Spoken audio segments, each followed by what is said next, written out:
Welcome to Round 6 North Eastern Football League action here from Henson Park, Newtown in Sydney, between the Sydney Hills Eagles and the Sydney University in what promises to be a fantastic clash here at Henson Park. Of course, Henson Park famous for the old Newtown Jets in the rugby league days, hosting AFL football these days. I'm joined in co-commentary today by Michael Murray from the Sydney University. Welcome to the show, Michael. Thanks for having me. Some late changes for both sides. Eamon Buchanan out for the Hills Eagle, which is a big blow for that side's chances today. And in for his first game for season 2013, former Eastlake footballer and NEAFL Team of the Year player last year, Tommy Ayton. So it promises to be a fantastic clash here. Round 6, of course, both sides coming off losses last week. It promises to be an interesting clash, Michael. Indeed it does. The students have certainly been there or thereabouts this year, but we're certainly looking to get our first one on the board for the season. As we go to the centre of the ground for the big men to do battle, and the umpire puts it to the favour of the Hills Eagles. It's the Sydney Uni that win the first one out, and they push it down forward into the middle of the ground there. It's cleared away there by it's Bowen, who's been impressive form for the Hills Eagles. He spots up a target in... that is Turner for Hills, and they push it away down to the forward 50 there, and it's down into the arms of Big Doyle, I think it is lucky not to be hands in the back there, but I think the umpire has played it, he has, and it's lining up for the first goal is the Hills Eagles directly in front, 40 metres out. Disappointed to not impact the contest there as much as you would have liked. I think it's Ryan Botten-Noonan there, but certainly it is a bit tricky. So it's Big Doyle 40 metres out. He's got under it, and I think he gets the first score on the board. He does here at Henson Park. That's the Hills Eagles first. It's a very good hit. Certainly, having played a little earlier this morning out here at Henson, the sun is quite bright. It's quite a warm day, so the backmen and the forwards will certainly have their work cut out when the ball goes up for the contested marks. Michael, it appears to be a little bit shorter than other AFL grounds traditionally, a little bit shorter from the centre square to the arc of the 50.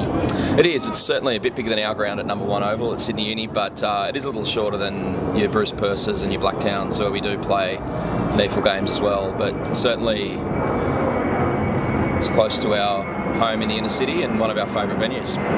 And it's a good clearance there from Roberts. He pushes the ball down to Ockenberg. Ockenberg travels the ball and he beats two. He's unlucky not to get a free kick. He was held there. I think it's John Vlatko who puts the ball on the left foot outside in front of the grandstand. It's punched away there by Barton. Barton gets I think the umpire's gone into a whistle there. It is a whistle and it's to Roberts.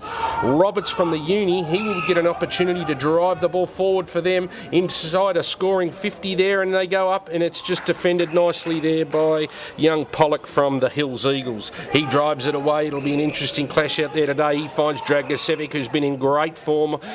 He puts the ball forward towards, I think it's Doyle again, the big fella in Doyle. He come and met the ball solidly, but it's taken away by Botten-Noonan. Botten-Noonan with a good kick outside there. He finds, I think it's Sylvester or Powways out there. Powways truts the ball into the middle, and it's just sharked away there by Uray. Uray with another handball from Gemmell at the back of the contest. Not to really anyone, but it's well fought out there, but it's taken away there by, I think it's Crockmull. Crockmull drives the ball, but it's a strong mark there to Alex Lee, the former captain, 30 metres out, directly in front. It's 2010 Field medalist as well, which is the Sydney AFL's highest honour. It was a very deserving winner in the season where Sydney Uni won the minor premiership. We'll see how Alex Lee, the diminutive forward on the left foot, comes in. I don't think he makes the umpire. He's pushed it to the left, so just a minor score for Alex Lee there. But the Sydney Uni's first.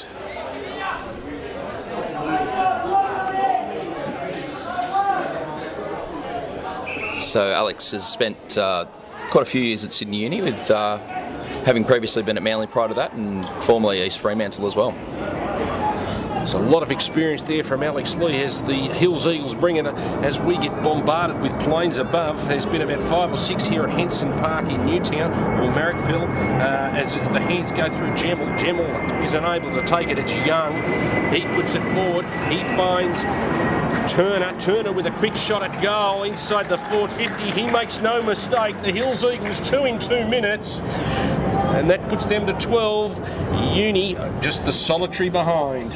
Coach Daniel Gilmore will be very disappointed by the loose checking there in the back line. It looked like when the ball was turned over, came back in, and the backmen didn't find their assignments quickly enough, so he'd be disappointed with that.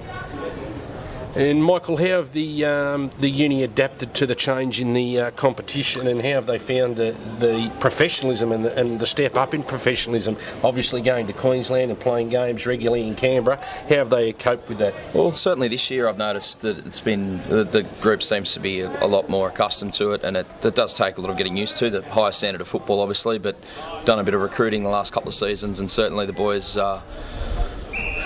Within the club at the moment are the guys we've decided that we want to take us forward and hopefully have a little bit more on-field success.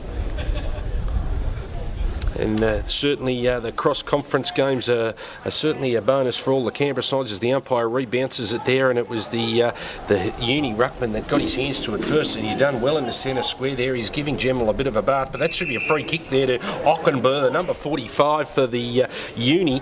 I think he'll get a free kick there. Yes, he will. He's about 45 metres out directly in front. Michael? It's Eddie's first game against his old club, formerly of the Sydney Hills Eagles, and certainly come over this year and been very impressive. He pinch hits in the ruck, and he's got pogo springs for legs. He's got a great jump.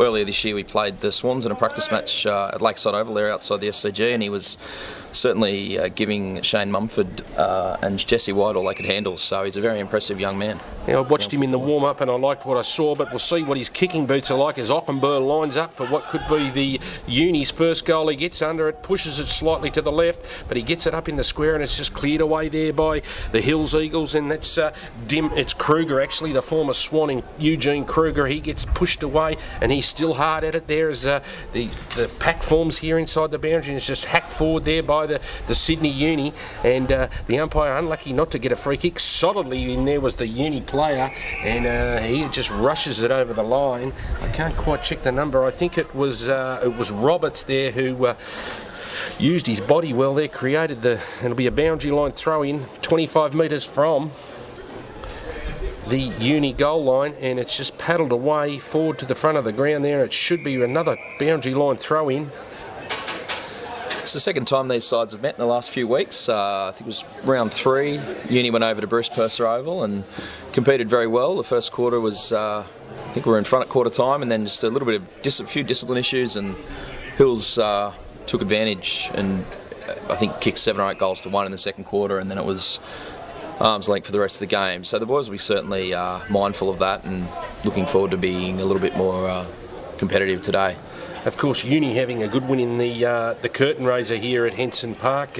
Runaway easy victors over North Shore, but a quick toe along the ground, and that results in another behind for the University. That's their second score for the afternoon, but only a minor, so looking for their first major. Tom Elkington, number 33, playing in the...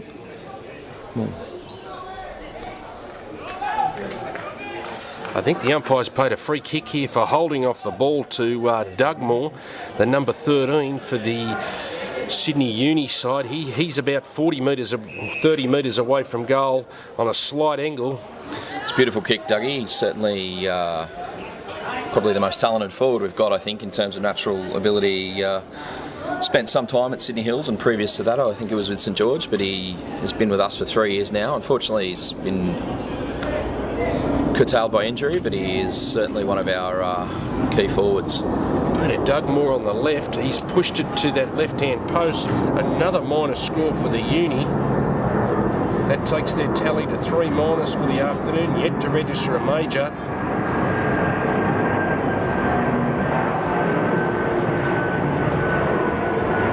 We're in round 6 action, Henson Park, Sydney Hills Eagles v Sydney Uni in what's their second clash for the year in a NEAFL All in Sydney encounter, as they bring it in and it's kicked to himself, and he brings the ball at least 45 metres, 50 metres. That's a great kick there, and up in the air goes, it was Campbell who tried to bring the ball, and it's just Tommy Aiton for his first touch there. He just gave away a free kick, a little bit unlucky, and it's resulted in a 50-metre penalty due to the captain in John Vlatko. So this has been interesting. This should bring him up onto the 50-metre arc because it was right on the arc in the Sydney Uni attacking zone. That'll really disappoint the Sydney Uni coaching staff. It's one of the things that there was a big focus on over the last few weeks, and just that little bit of ill discipline, not giving the ball back straight away, is a really disappointing outcome. Absolutely, Michael, and that's going to result in John Vlatko having a shot 45 metres out on a slight angle, and he elects to pass it off, looking for brother, I think is it Jamie Vlatko down there? He went up high but was unable to take the mark as they all dive on the footy, and it looks like there's a push in the back. The umpire lets it go. Some fierce tackling out there in the Hills Eagles forward line, and the umpire continues to let the play go as a big pack of players form out. And he'll elect to bounce it up. Certainly swallowed the whistle there, the umpire. It's good to see them let the boys go. Absolutely, it's in the forward pocket as it's Gemmell v Weir in that forward pocket there for the Hills Eagles, and there's a free kick there for over the shoulder, and that's because he put his head over the footy, and that was Bowen, and he gets a quick handball. I think it's Nick Bowen, is it? The former Eastlake Demon. Yep. He run the best beep test I've ever seen. He certainly holds the record at Eastlake Footy Club, Nick. Yeah, I'm pretty sure he finished up at 15 or something this year as well. Absolutely, I've seen him run a 16 too, so he's a very, very fierce competitor, and he's got some big scalps along the way playing in the North Eastern Football League. Great to see him continue his career out here, but the ball in the middle of the ground, it's just over the top of Tommy Aiton's head. He can't take a trick at the moment, but it's passed off to, it's in the middle of the ground there. It's Howie's there, I think, out there in the... The umpire is elected to ball it up here as the big ruckmen go at it again. It's Campbell doing battle with Gemmell, and it's punched away there to the advantage of Roberts, but it's I think it's handballed away across to Bonnie. Bonnie gets a quick handball over to Dragicevic, who uses his strength over the footy. He gets a hurried handball away. It's a scrappy encounter out here at Henson Park, and it's Dragicevic again. He comes back through the middle of the corridor. It's a quick kick through there by the Hills Eagles, and it's Vlatko, is it? It's no, it's not Vlatko. It's Stubbs, the former AFL player. Stubbs there just beat him over the line there. And it's still 2 goals to 3, so 12 to 3, a 9-point margin here at Henson Park. Ball's thrown in there as the big men go at it again. It's Gemmell v Campbell, and I think the umpire's paid a free kick to big Gemmell for over the shoulder. And he's a big boy, Gemmell from the Hills Eagle. Looks like a very young player, Michael. Certainly does. He'll have his hands full rucking against Adam Campbell, formerly of the Fremantle Dockers. Fondly known by Dockers fans as the Kiwi. And it's a quick handball out there, and Jamie Vlatko registers his first score for the afternoon, and that's the Hills Eagles' third. The Uni yet to score. A little bit unlucky, the Uni, I think, Michael. They've had plenty of opportunities to register some majors, but a little bit of ill discipline and some poor decision making under pressure at this point in time. Yeah, a couple of those set shots have been close, but unfortunately that doesn't score you the 6 points, so I'll certainly be looking at continuing with their systems and moving the ball forward, and certainly if they can get the ball into inside the 50 for Elkington and Doug Moore to present, and Alex Lee, of course, they'll certainly be able to put a score on the board.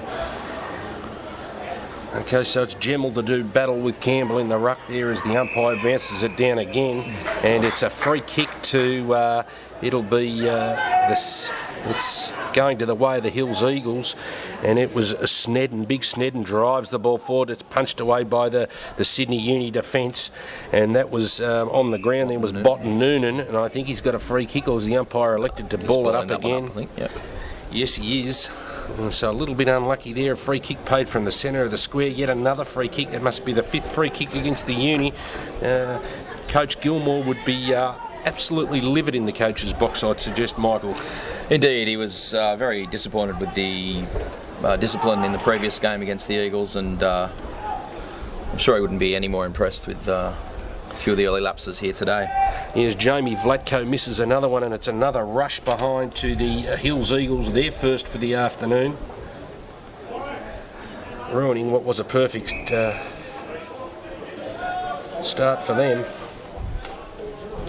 And it's brought into the grandstand side there, and it's just punched away there from Elkington, and followed it up there by Barton. Barton was a heavy tackle there, but he tries to take on the player, and a little jink there from Barton. Another one on the centre wing. He gets it onto his left boot. It's quickly worm burner out towards Alex Lee. Alex Lee a little bit overzealous in the tackle on it was Pollock there and it's taken away by Dragicevic. Dragicevic down to the marking hands of Jamie Vlatko, the big mitts of Vlatko.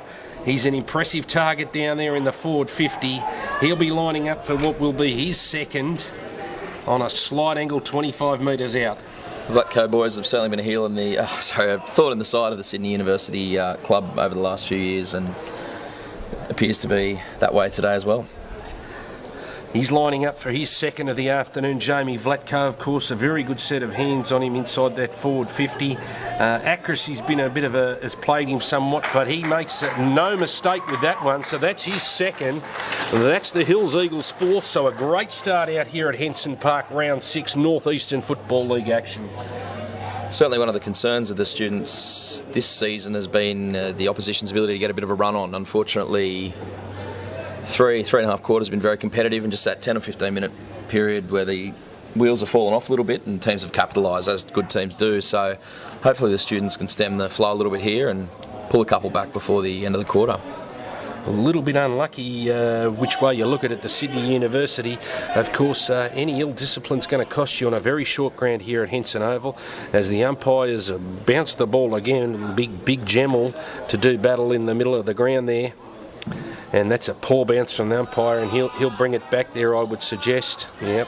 There'll be some stage where they get to start throwing it up, I think. It is a little bit uneven in the centre there. There was a New South Wales Cup Rugby League match here yesterday between the Jets and the Cronulla Sharks, I believe, and it is a little uneven in the middle. Certainly, that it is. It's certainly like a culvert in the middle of the ground, so we won't go too hard. It's Aiton for his first touch. He drives the ball on the left foot down towards, it's Kruger there for the Hills Eagles. He works it back in the back flank there across to Bradley. Bradley takes a simple mark.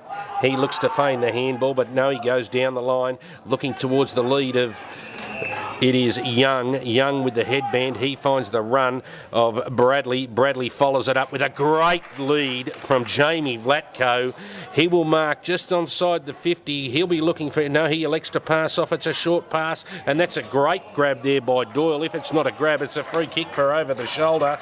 So the ill discipline of the uni side starting to show in this early stages here, round 6 North Eastern Football League clash. It's the Hills Eagles going for their 5th. It's Doyle going for his second as he lines up directly in front, 35 metres out. He gets under the footy, and that's a great kick there by Doyle. So the Twin Towers for the Eagles doing all the damage at this point in time.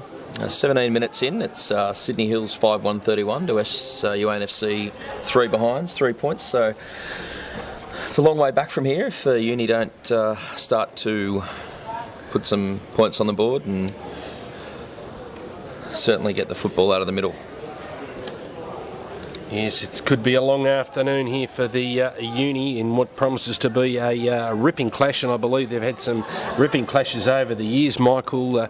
A lot of rivalry between these two clubs, of course, now in the North Eastern Football League, travelling to Canberra, but a long history between them. Indeed, Sydney Uni have been were in the Premier Division from 2007 onwards, and Sydney Hills are a club that we aspire to be like. They're a fantastically run club, and they've got a very professional outlook on things. And as you can see with the recruitment that they've done and the success that they had last year in making the finals, it's somewhere we aspire to be. Certainly we do have a strong rivalry, but it's as much respect as it is rivalry. So yeah, certainly unpopular with the fans down there, that decision there at Yet another free kick going the way of the Hills Eagles.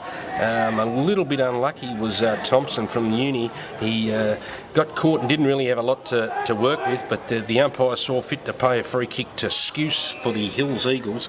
He's right on about 55 out. He lobs this right in the hand as a strong lead from Doyle. Doyle gets down to it. It's a worm burner, but he picked it up on the half volley. That's a great effort there from Doyle, the big fella. It's on to Edwards. Edwards with a quick handball out over to is it Fitzpatrick in the 42? No, it's Morrison in the 42. Late jumper change there, and it's brought over towards Botta Noonan. Botta Noonan drives the ball towards Elkington. Elkington drops what he should have taken. It allows Stubbs a shot on goal. Trent Stubbs, if you don't mind. He kicks his first for the afternoon, and the Hills Eagles 6. So a great start here, round 6 by the Hills Eagles at Henson Park. They skip away to 6 goals 1 to yet to score Sydney Uni 3 behinds. Certainly, I know going into the game today, we're very confident of a very competitive performance, and certainly last year in the corresponding match at Sydney Uni number 1 Oval for the Gordon Physic Cup, aptly named after 2 club stalwarts, Harvey Gordon from Sydney and Peter Physic, who has had a lot to do with the success of the Sydney Hills Eagles. And so that was a big feather in the cap for the Uni last year, but that was won back in round 3 by the Hills Eagles in a fairly tight game, but a blood rule there. He sent Dragicevic off with the blood rule as we wait for the bounce after that goal from the Hills Eagles. It's Mark Dragicevic, of course. Dragicevic, the former coach from Tuggeranong Hawks last year, having a profound impact out at Hills Eagles with his ball-winning ability, fresh off a big game against the Swans last week. Of course, other round 6 winners today. Ainsley, big winners in the cross-conference, defeating Broadbeach 20-10-130, 12-8-80. So that was a great win by the Tricolours up there, with James Bennett kicking 10. So that was a great effort. And then Belconnen with another big win in a cross-conference match at Mount Gravatt, beating the Vultures 24-21-64 to Mount Gravatt 6-12-48. And of course at Manuka in the curtain raiser to the AFL yesterday, it was the GWS with their third on the trot, 24-15-159, defeating Eastlake 9-12-66. Back here at Henson Park, round 6, it is the Hills Eagles skipping away with it in the first quarter, but it's a free kick been paid in the centre of the ground there, and it's Clark. It's put out towards Barton. Barton with a quick handball over the top there to, I think it's Vincent out there at the far side. It's not. No, Dom Vincent's running the messages today, I think, so I'm not sure who that is out there. It's a long way up. A long way out here as we're right up at the stands here at the Jet Set Lounge here at Henson Park, as the umpire has no alternative but to bounce the ball after a long delay there in letting the players shuffle the ball out. Neither side really making an effort to get the ball out.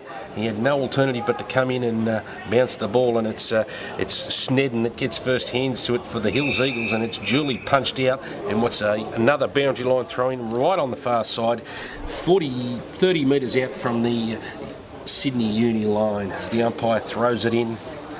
As the ruckman do battle, it's Campbell versus Snedden, and it's hands in the back there. So, no, he's paid it the other way there. Yep, he has. It's Campbell getting the front position.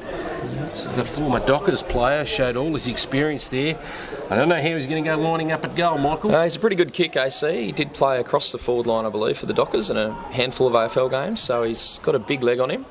Accuracy can be a question sometimes, but just didn't have the legs there, so I've made an absolute mock of that. But, and it's been punched away by the co-captain in Bilkey for another behind there for the Sydney Uni.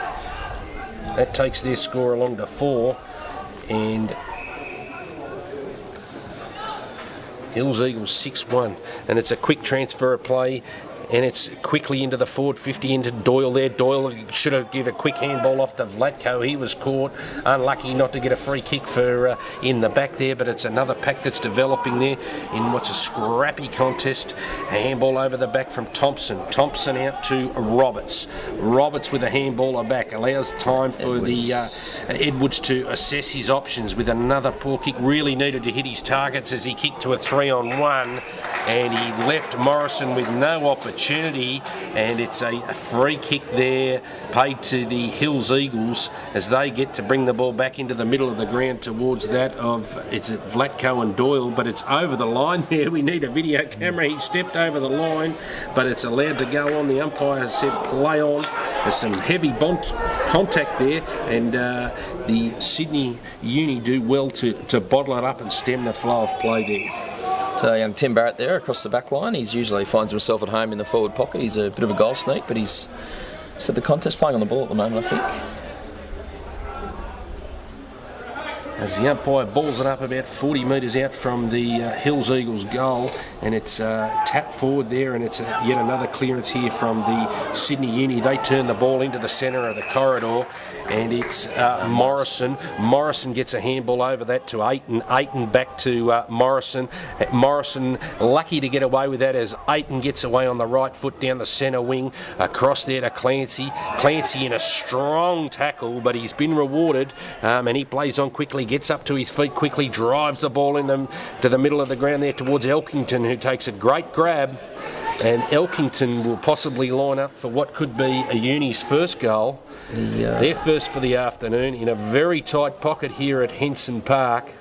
I don't like his chances from there, Michael, but you know him better than me. Coming off a bag of 3 last week, the big elk, but he generally tends to take him in the goal square and kick him from out in front, but he's made a fair fist of that one. That's a beautiful kick, and sure that's what we'll be hearing about at training tomorrow night.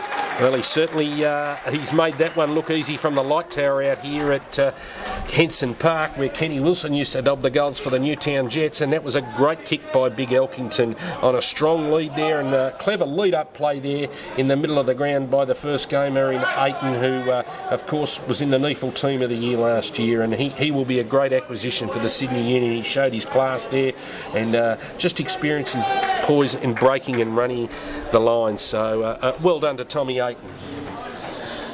Yeah, Elkington's gone between playing in the ruck and down forward.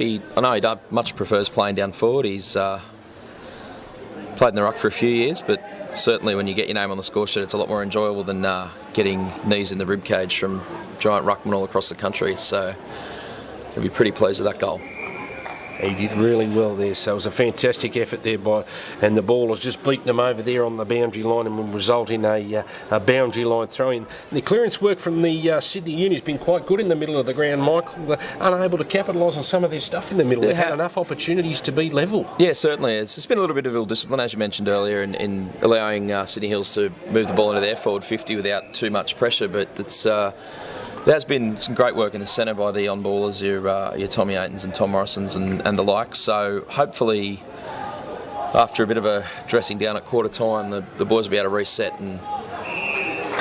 Very hard for Elkington to get up in that one, but he's paid a free kick for a shepherd as the Hills Eagles defenders all got in the way of Elkington. He gets to line up for his second in possibly what could be his second in 2 minutes, which would peg the scoreboard back a little bit closer, and it'll make it a reasonable start for the Uni side after some ill discipline and some bad free kicks and transitional goals from the Hills Eagles. So it has been a fairly even contest, even though the scoreboard doesn't show it.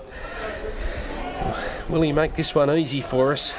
He lines up, and I don't think he makes any mistake. The umpire doesn't move, if you don't mind. He kicks his second in a minute, and that is the Uni second. So they move along now to 2-4-16 to 6-1-37, round 6 NEAFL action. It's 2 to the Big Elk. He kicked a couple in the last quarter last week up at Morningside in a team that was fairly comfortably beaten. So it's good to see him strike a bit of form down in the goal square. Absolutely short between the centre square and the 50s here, so it makes it a day for the big forwards. We've seen Vlatko kick a couple, Doyle kick a couple, and we've also now Elkington with a couple. So that's a barometer for the afternoon. Well, that's it. That's where the centre clearances are so important. So if you can get on top there and certainly aid your team in moving that ball forward, it's fairly lucky not to be called a free kick there for Barrett in the back. Absolutely, as the players all just pile on, not in the centre of the square. The umpire elects to bounce the ball, as you said. Very unlucky not to give away a free kick there was Barrett as he dove into the back of the opposition player. But it's won again there by Campbell. His ruck work in the middle of the ground has been sensational. Just unable to capitalise on it at the moment, the Sydney Uni. Probably need to get a little bit of class around the ball if they're going to make some inroads on the scoreboard. But it's... I think it's Pollock, was it, that drove the ball down there in what was a poor kick. Didn't really allow his forwards, and it allows Garlick to take an easy mark in the back 50 for the Hills Eagles as he drives it down towards the centre wing.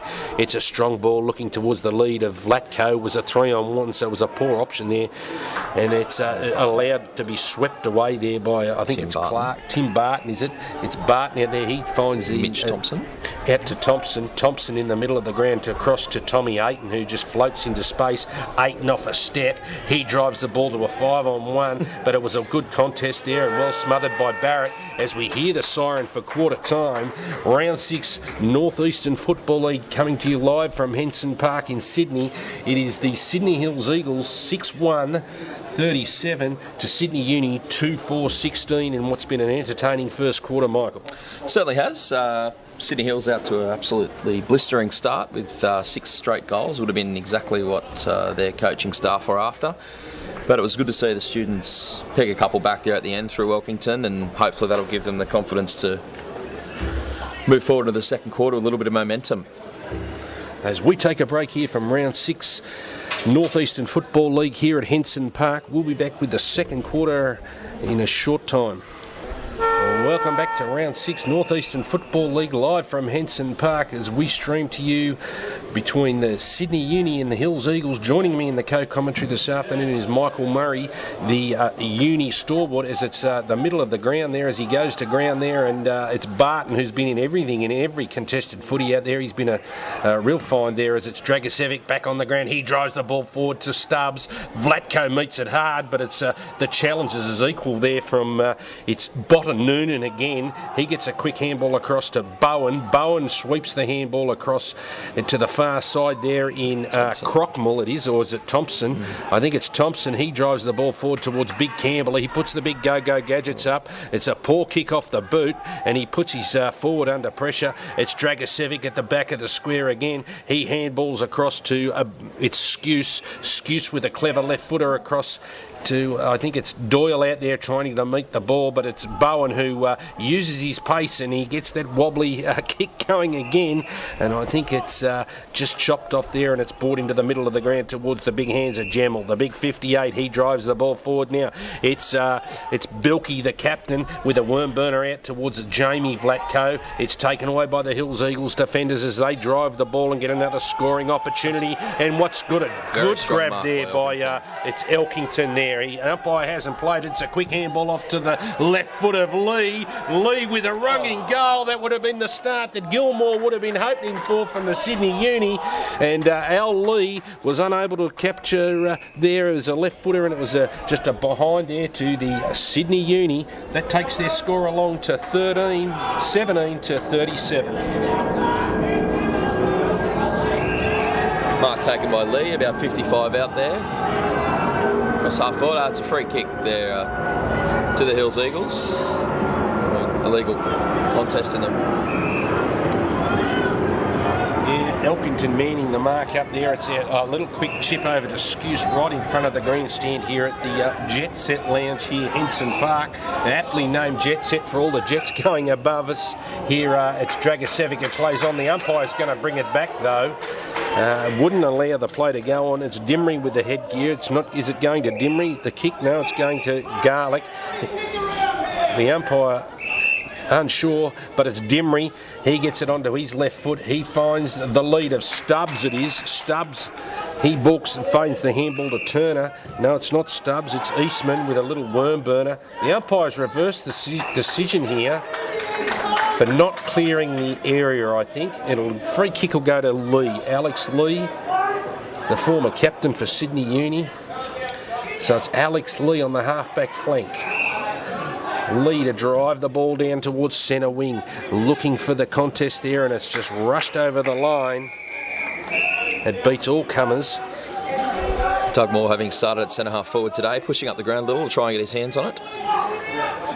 Really a hard ground for the centre half forwards to make an impact here at Henson Park, as it is quite short between the arcs as the umpire throws it in right in front of the grandstand here at Henson Park. It's Big Campbell goes to his knees, tries to use those big go-go gadget arms to clear the ball out, but the umpire will come in yet again for another bounce down directly in front of the interchange gates.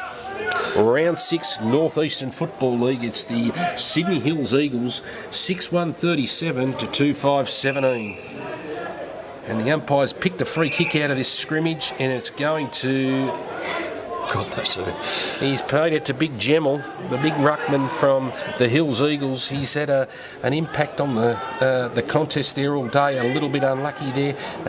It was Stubbs, was it? No, it wasn't Stubbs. What's the umpire paid here? Good contest there by Sylvester. Unfortunately held on there after the ball was out, so it was for holding on there. It's Ure with a wobbly kick off the right boot. He puts it out towards that of Dimmery. Dimmery in front of Ukenbar.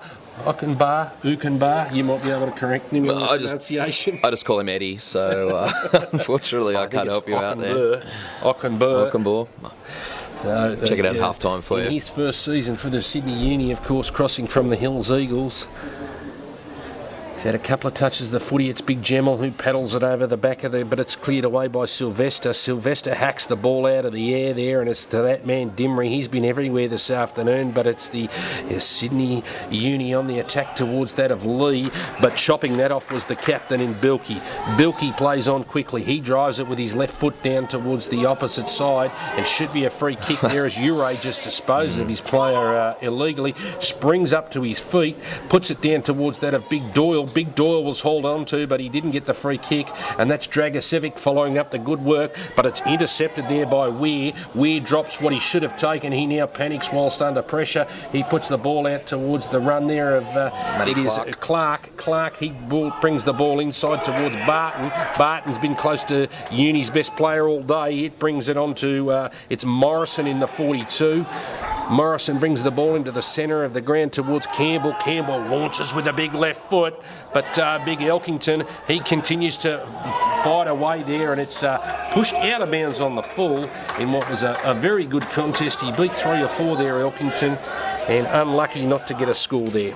Certainly, very good effort there to fight through that pack of 3 or 4 people and move the ball forward. Unfortunately, it wasn't the result he would have liked, but certainly the effort will have very pleased Coach Gilmore. And it's in the hands of Bonnie. Bonnie drives the ball down centre wing, straight down the line, out of bounds on the full if you don't mind. Free kick coming up here to Nick Bowen. This will test Nick's foot skills. As I said, he's a wonderful athlete. Nick Bowen now working for the AFL media, of course, as he elects to take him on with a handball there. He tried to draw the player in. There was a handball over there to Thompson. Thompson back to Botta-Noonan. Botta-Noonan with a poor kick, what should have found his target, allows the Eagles another opportunity. It's there punched forward by Eastman, and he doesn't find the run of Stubbs, and it beats all comers for a boundary line throw in about 10-15 metres from the Hills Eagles goals. Students have done well in the last 10 or 15 minutes. The Hills haven't added to their score, and the students have managed to kick a couple, so it'll be imperative that they continue to lock them down here in this forward 50 raid. Yeah, and it's a quick snap there by Eastman. You spoke too soon, Michael, as he just gathered what was an easy ball around the contest. Wasn't much support there for Barton. Allowed Eastman to pick up the ball, and it was a very good snap. He brings up their first for the afternoon, his first for the afternoon, and it pushes the Hills Eagles out a little bit further here at Henson Park. Round 6 Northeastern Football League clash. Widely known as the world's worst punter and kiss of death, so I'm certainly not surprised by that turn of events. Hopefully I might start praising the Eagles a little bit more, and we'll see how we go from there. You weren't at Randwick yesterday, Michael. I take it to witness the big spat between racing's famous identities. No, unfortunately. I was at home watching the GWS Giants fall in a heap, unfortunately. So yes, not a good day for the Giants out at Manuka Oval, as it's a poor bounce, but it allows Big Gemmell to get his hands onto the footy first. Certainly. It's a free kick in the middle of the ground. I think it's Dragosevic. That man's knocking up, getting possessions in this early part of the season. He finds Jamie Vlatko, the big hands of Vlatko, the number 3 for the Hills Eagles, creating all sorts of damage inside the forward 50. He's lining up directly in front, 40 metres out for what could be his third, and it could be the Hills Eagles' 8th for the afternoon. Some of the pitfalls of Henson Park, certainly at this level, if you make any mistakes, the ball will come straight into the forward 50, and as you can see with Vlatko lining up again, not 30 seconds after the last goal. Well done there. Could have been a little bit more shepherding on the line there from the Eagles forwards, but rushed through there by Bottom Noonan it was on the last line. Edwards to bring the ball back in, and he looks for the run of Campbell, who's shown some good speed out there. He brings the ball back into the middle of the ground. He puts it long down towards Dugmore. Dugmore with good hands with a handball over the top to Lee. Lee uses his pace to find the run of, it's 17 down there. It's Clancy. Clancy, he beats all comers. He snaps around onto his left foot in a poor kick off the boot, but it's still going to give the Uni an opportunity down there inside their forward 50. Michael? Indeed, we've got Elkington there doing the ruck duties in the forward 50. As I said, he does switch between the forward line and the ruck, and certainly be pretty handy to have a bloke of player of his ability to be able to pinch hit.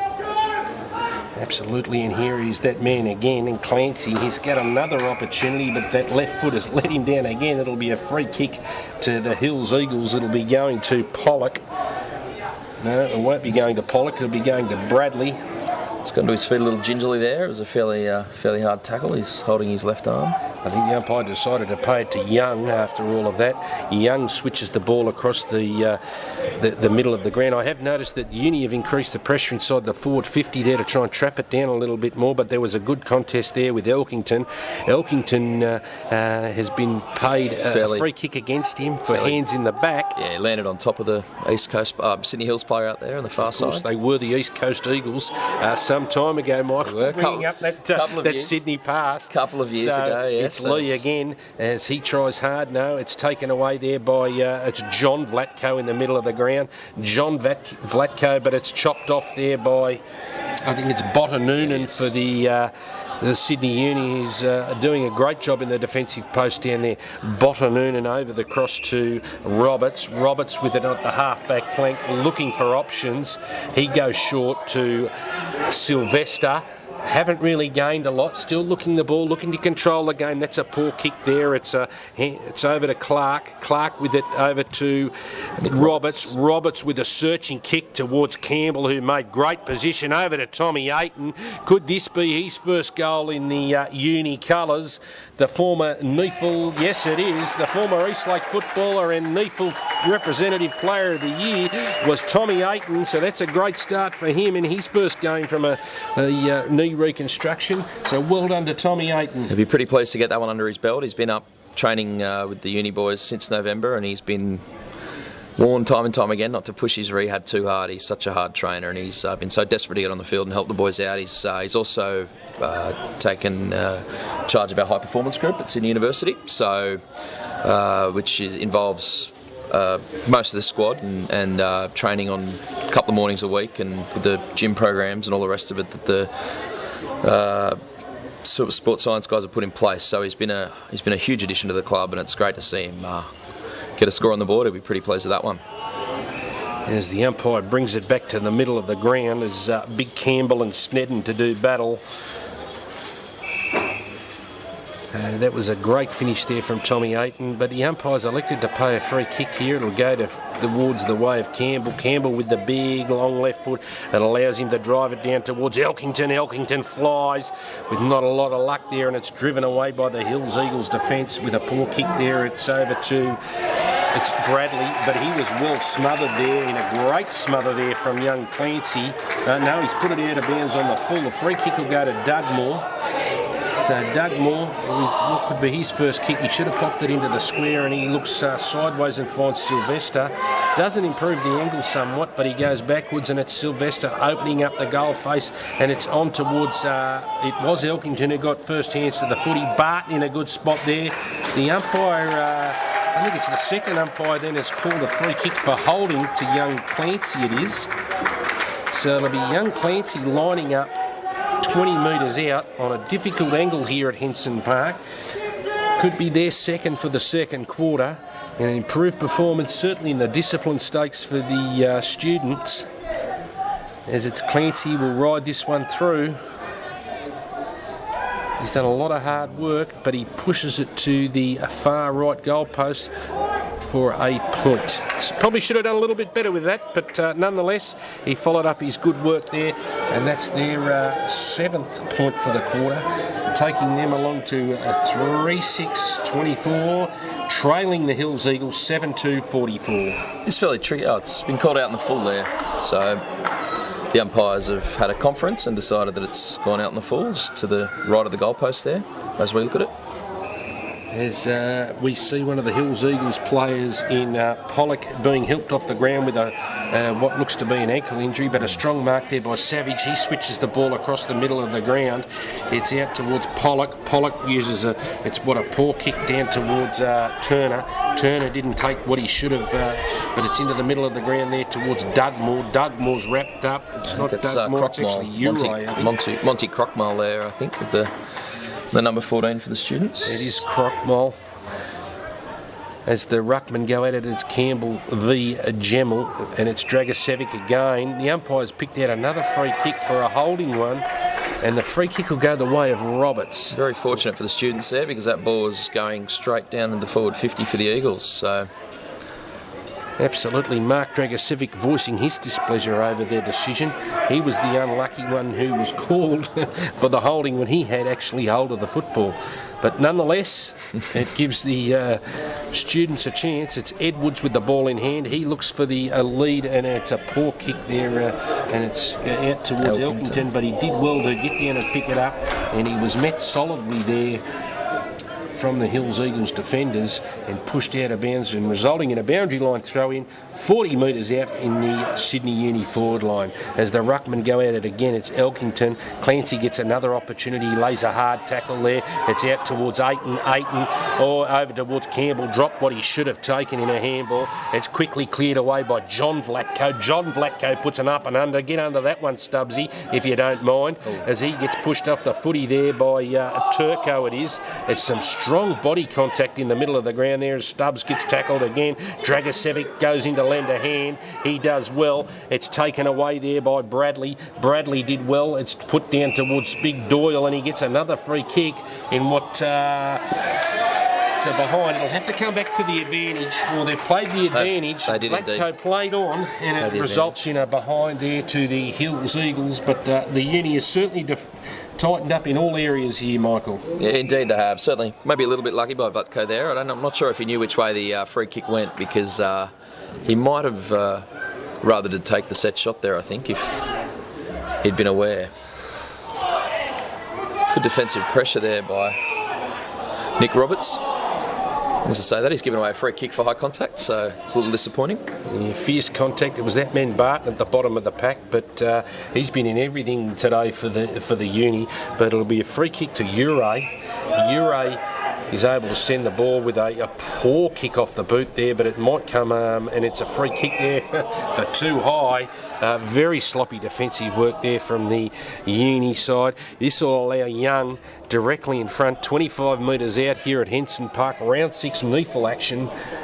Brought to you live from Henson Park, home of the former Newtown Jets in the Rugby League, now playing AFL footy here whilst your oval's being redeveloped. Is that right, Michael? I wish that were the case. No, our oval, we played a few ovals at Sydney Uni for our NEAFL, at the NEAFL level. We've got number 1 oval, which is of course our home on the campus at Sydney University. It's maybe a little small for NEAFL standard games. We play all of our Sydney Premier Division and lower grades there.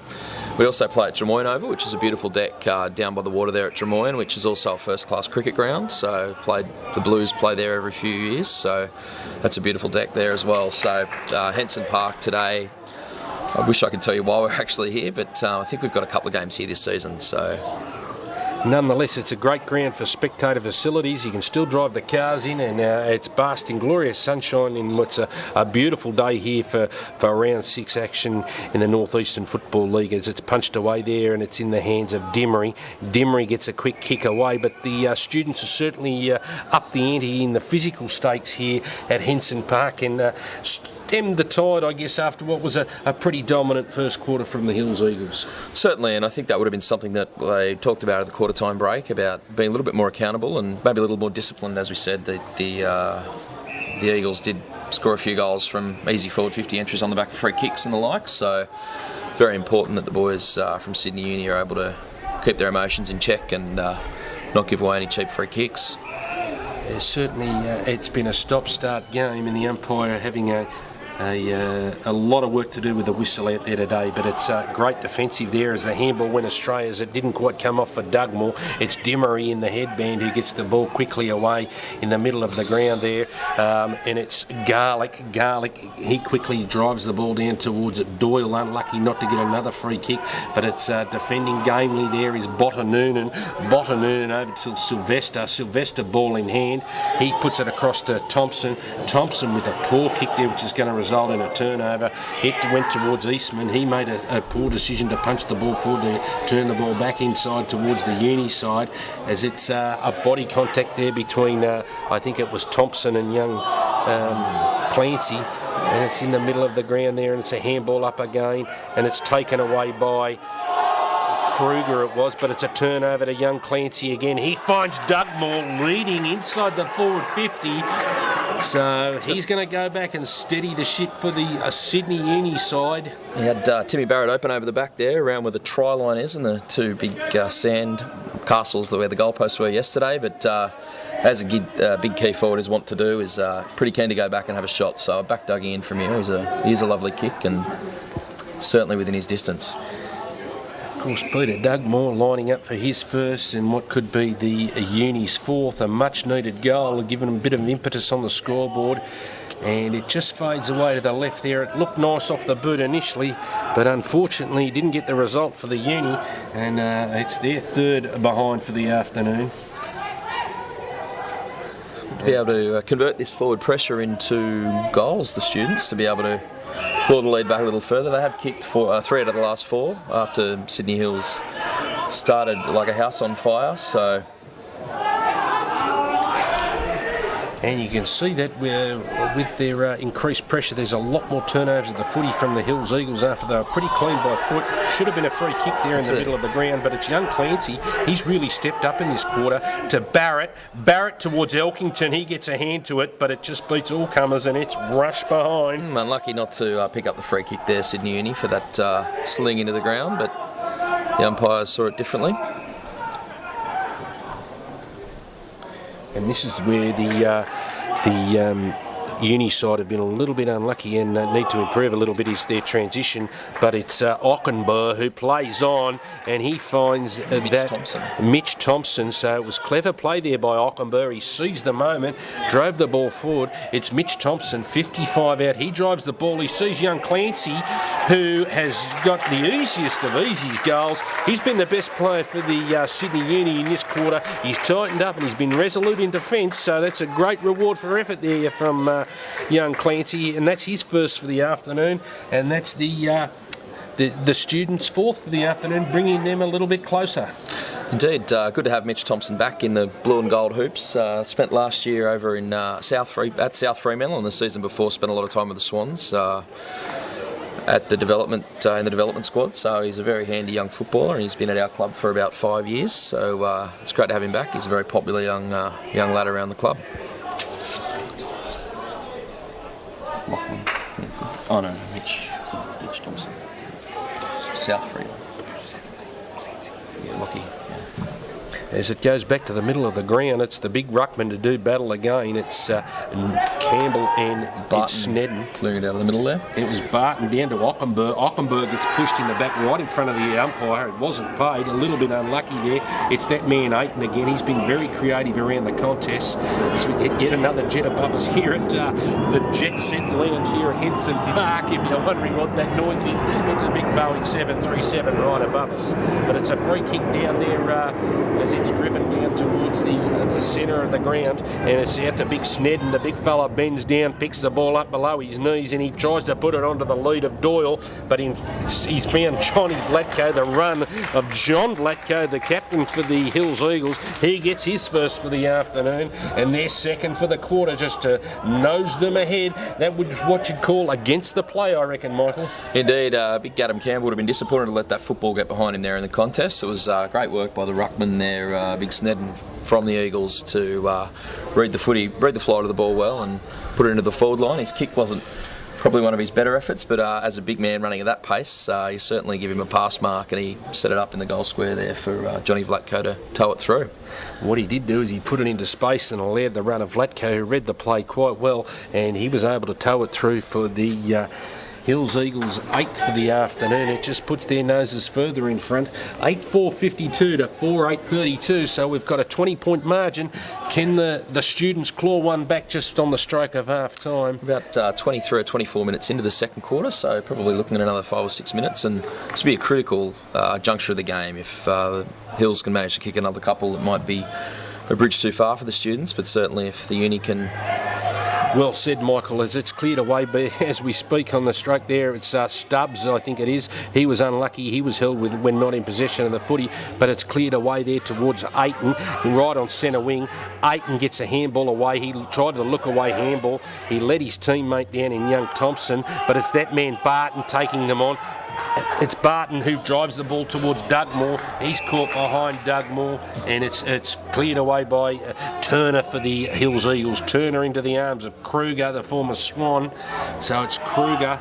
Now he gets it onto the left foot. He finds Bradley into just outside the 50 arc at top of the square there, and it's across to Turner again. Turner needs to make a good decision with this footy. He goes in board to Bradley. Bradley, as they rack up stats footy, Bradley takes on the man. He puts it straight down the middle of the ground, and it's taken away there by Edwards for the students. Edwards with a quick handball over the top there, and it's cleared away there by, I think it is, it's Young for the Hills Eagles, but it's a handball over the top to Dragicevic. Dragicevic finds the run there with a very clever kick. I think it's over to I think it's Big Doyle there for his third for the afternoon. So a good passage to play there. Some good decisions there from the experienced players of Dragicevic and Vlatko, where they got the hands in over the top there, and it allowed Big Doyle to get his third for the afternoon. Certainly was. It was certainly be tempting there once you take that ball moving into the forward 50 to blaze away, but found the open man and then the handball over the top into the goal square for the easy goal. So it was certainly a very disciplined piece of football from the Eagles. Absolutely. You could see all the AFL experience coming out of Dragicevic there. Like you said, Michael, it'd be very easy to blaze away, but he didn't. He looked for a better option.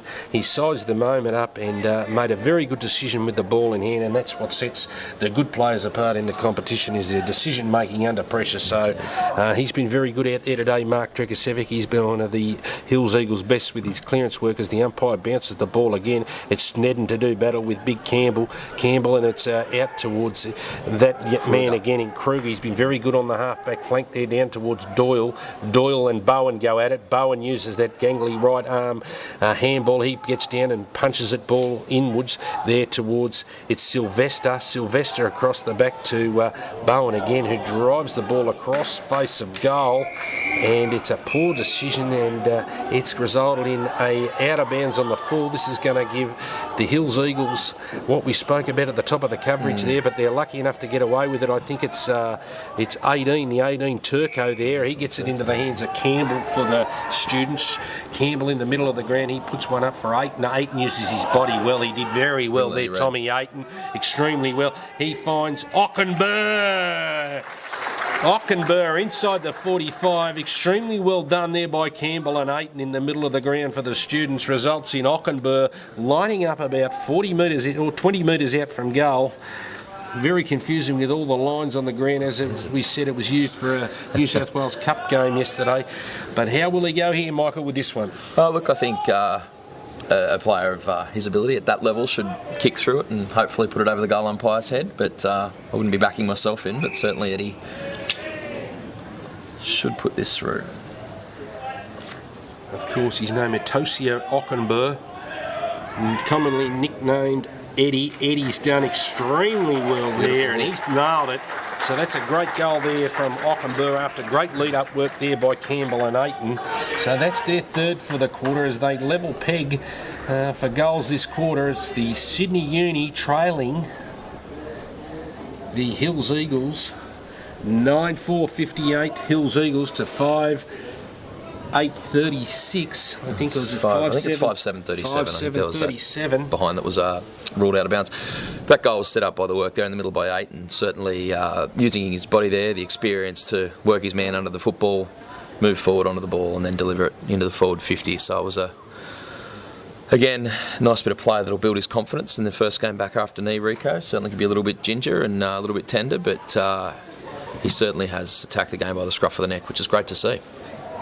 And well done there to Stubbs. Got a push in the back, but it wasn't paid. It allows the students to clear the ball out of the middle of the ground. It's Ockenburr again. The umpire has not rewarded what should have been a very good mark there by Eddie Ockenburr in the middle of, right on top of the 50 there. He got his hands up. He used that vertical leap. As you said, he's got pogo sticks for legs, and he used it on that occasion, but he was unlucky not to be paid. Aiton tried to get a quick clearance out of the middle of the ground. It's out to Clark. Clark with a quick snap from the pack. It gets the students a goal on the stroke of half-time. So that's a great effort there by the Sydney Uni for their perseverance.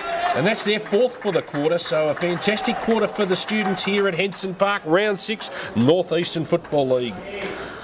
Obviously, prior to the game, the students are doing quite a bit of clearance work and their stoppage setups in their warm-ups, and obviously it came to fruition there, but a little bit disappointing that Ockenburr wasn't paid the mark there. It was a spectacular leap, and you'd almost hope the umpires have a little bit of compassion and a little bit of feel for the theatre of the game and award that, but obviously they've got their standards to uphold. So is that theatre from the grandstands or theatre from the general public here, Michael? But anyway. Look, I think certainly the crowd were fairly excited about it. I don't know if the Sydney Hills bench and fans listening on the stream will be too keen, but as we go back to the middle of the ground, neither ruckman was able to get it. It's out to that man Dimry. He's been very good for the Hills Eagles off the half-back flank there. He gets the ball down towards I think it's 19 for the students. I'm not sure who that is in the program. It was Anton Turco, I think, down there in 18. Turco, 18 it is for the students. And the umpire's picked out a free kick here to Mark Tregosevic.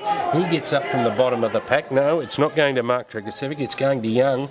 It's Smother. He's going to pay a 50-metre penalty here against it's Roberts. Nick Roberts, yep. It's a little bit unlucky here. And it'll bring him right on the goal mouth, right at the top of the square, right on the stroke at half-time. It's not what the students needed. So, again, that discipline that we spoke about throughout the call. Certainly, a little bit disappointing, right on, as you said, right on the breadth of half-time. And it'll be one that'll certainly be young, burnt fresh in their minds as they go into the sheds, and hopefully that'll be the last of the 50-metre penalties we see today, but a little bit unlucky from Roberts there. Might have been unaware of where the mark was. Certainly no excuse, but I suspect if the man didn't kick directly into him, it might have been ignored. Fairly silent too. You'll hear the siren, I can tell you what, it's pretty loud. I think there was a horn that's disrupted the patrons here, thinking it was the half-time siren, but it was Young putting the Hills Eagles further ahead, and on the stroke of half-time it's 10-4-64 to play 6-7-43, so the Uni with a bit of work to do coming out after half-time. See if they can sneak another one just before half-time. It's Big Campbell against it's Gemmell in the middle of the ground. They've had a ding-dong battle in the middle of the ground there, but it's Dugmore who gets the ball, steals it off his opponent. It's out towards Lee. Lee flies at the front of the ball, out to Barrett. Barrett with a quick snip over his body, and it's going to roll through towards it's out there, and it's just unlucky there for Big Elkington. He could have grabbed his third for the half, but he elected to try and do a Harry Kuehl and soccer it through. A little bit unlucky there, but it's the Hills Eagles out here at Henson Park as yet another jet goes above us here. It's the Hills Eagles 10-4-64 at half-time. Sydney Uni 6-7-43. What do you make of the first half, Michael? It's certainly been a good contest after that opening 15 minutes where the Eagles burst out of the blocks and put on 5 or 6 unanswered goals. The students took a little bit of time to find their feet, but certainly it's been a fairly even contest other than that time, and it's been 6 goals to 4 after that. So hoping that the students can start the second half a little bit better and continue their attack on the footy and their forward 50 pressure, and hopefully jag a couple early and make it a real ball game. So a 21-point game here at Northeast at the Henson Park in the round 6 of the North Eastern Football League. We'll be back to bring you all the second half here, live stream via NEAFL.com.au. Please join us for the second half. Welcome back here to round 6 Northeastern Football League action at Henson Park in Newtown. To all our avid followers that were listening to us there in the halftime break and heard a bit of banter, I've got one for you. Go to www.thedogs.com.au and you'll pick up all your tips for the greyhound racing. But scores in other NEAFL matches. It's halftime at Dairy Farmers Park. It's the Queanbeyan Tigers 9-5-59 leading the Tuggeranong Hawks 5-3-33. So a good contest developing out there at Dairy Farmers. Here at Henson Park at half time, it is the Sydney Hills Eagles 10-4-64 leading the Sydney Uni 6-7-43 in what promises to be an entertaining second half, Michael. Certainly, as I mentioned earlier, the Eagles did jump out to a flyer, but it'd be interesting to see which of the two teams deals with the heat better in the second half. The younger, lighter bodies of the students or the older, hardened bodies of the Eagles. It's still an unseasonably warm 27 or 28 out there in the middle, and it's pretty tough conditions for footy. As the big men go at it, it's been Campbell and Noonan. They've both got their hands to the footies. It's Campbell for the Uni on the bottom of the pack. He tries to shuffle it out towards Aiton, who's been quite impressive in his first game back after a knee reconstruction, and it only goes as far as Kruger. He's been another good player for the Hills Eagles there on the half-back line. He's been in everything today out there. As the umpire elects to ball it up again, it should have been a Shepherd in the ruck, but it was Big Campbell using his experience, drumming it to the feet to the Uni on ballers, but unable to take a clearance away. The umpire has got no opportunity, but he'll ball it up again. Of course, winners already in round 6 Northeastern. Ainsley had a fantastic win against Broadbeach, 2010 130 12-8-80. As we come back here, and it's taken away here by it's the 25 in Bradley. Bradley drives the ball down towards John Vlatko, Jamie Vlatko. Vlatko at the back of the pack. He gets a handball over to John Vlatko. Vlatko with a left foot. He hooks it too wide, out of bounds on the full from John Vlatko. So brother to brother. He'd be disappointed with that one. Not his best effort. He's certainly kicked a couple of nice ones today, so he'll be very disappointed with that one. Absolutely. The resultant free kick will go to Nick Bowen, of course, the former Eastlake player in Nick Bowen. As Bowie brings the ball in deep in the back pocket, he puts the ball up and under. It's for Big Campbell to get under it, and his hands in the back there, and it'll be a free kick towards... It'll be going towards Bradley, so and it should be 50 metres for incorrect handing the ball back. There's very ill discipline there from the ruckman with the AFL experience, Big Campbell. It's going to bring Bradley right in front of goal, just what the students didn't want after half-time, Mike. He left the umpire with no choice there, unfortunately, Campbell. It was a fairly blatant shove out, and then the return of the ball to young Bradley wasn't to the umpire's liking, obviously, so... Another virtually free goal there for the Eagles, and one that'll certainly make Coach Daniel Gilmore gnash his teeth in frustration. Absolutely. Coach Gilmore must be losing a few hairs down there on the boundary line. Of course, helping out in the ACT representative program this year is Daniel Gilmore. It'll be a welcome addition to the coaching ranks there. So... certainly reinvigorated the Sydney Uni program with his fresh ideas. It was part of our high performance setup last year, but his experience from the Dockers and also previously coaching down at the South Fremantle Bulldogs over after his career at the Dockers wound up. He's become a fixture around the club and certainly has it heading in the right direction. It's great news off the field for the students out there at Sydney Uni, but as the ruckmen go at it, and it's an incorrect disposal there. The umpires missed that one, but it's chopped off there by Bonnie. Bonnie's been in the play a bit today for the Hills Eagles. It's quickly shuffled out the back Thompson, there towards Thompson. Thompson out to it's Dugmore. Dugmore with the big left foot. He kicks it to the man on the mark in Skuse.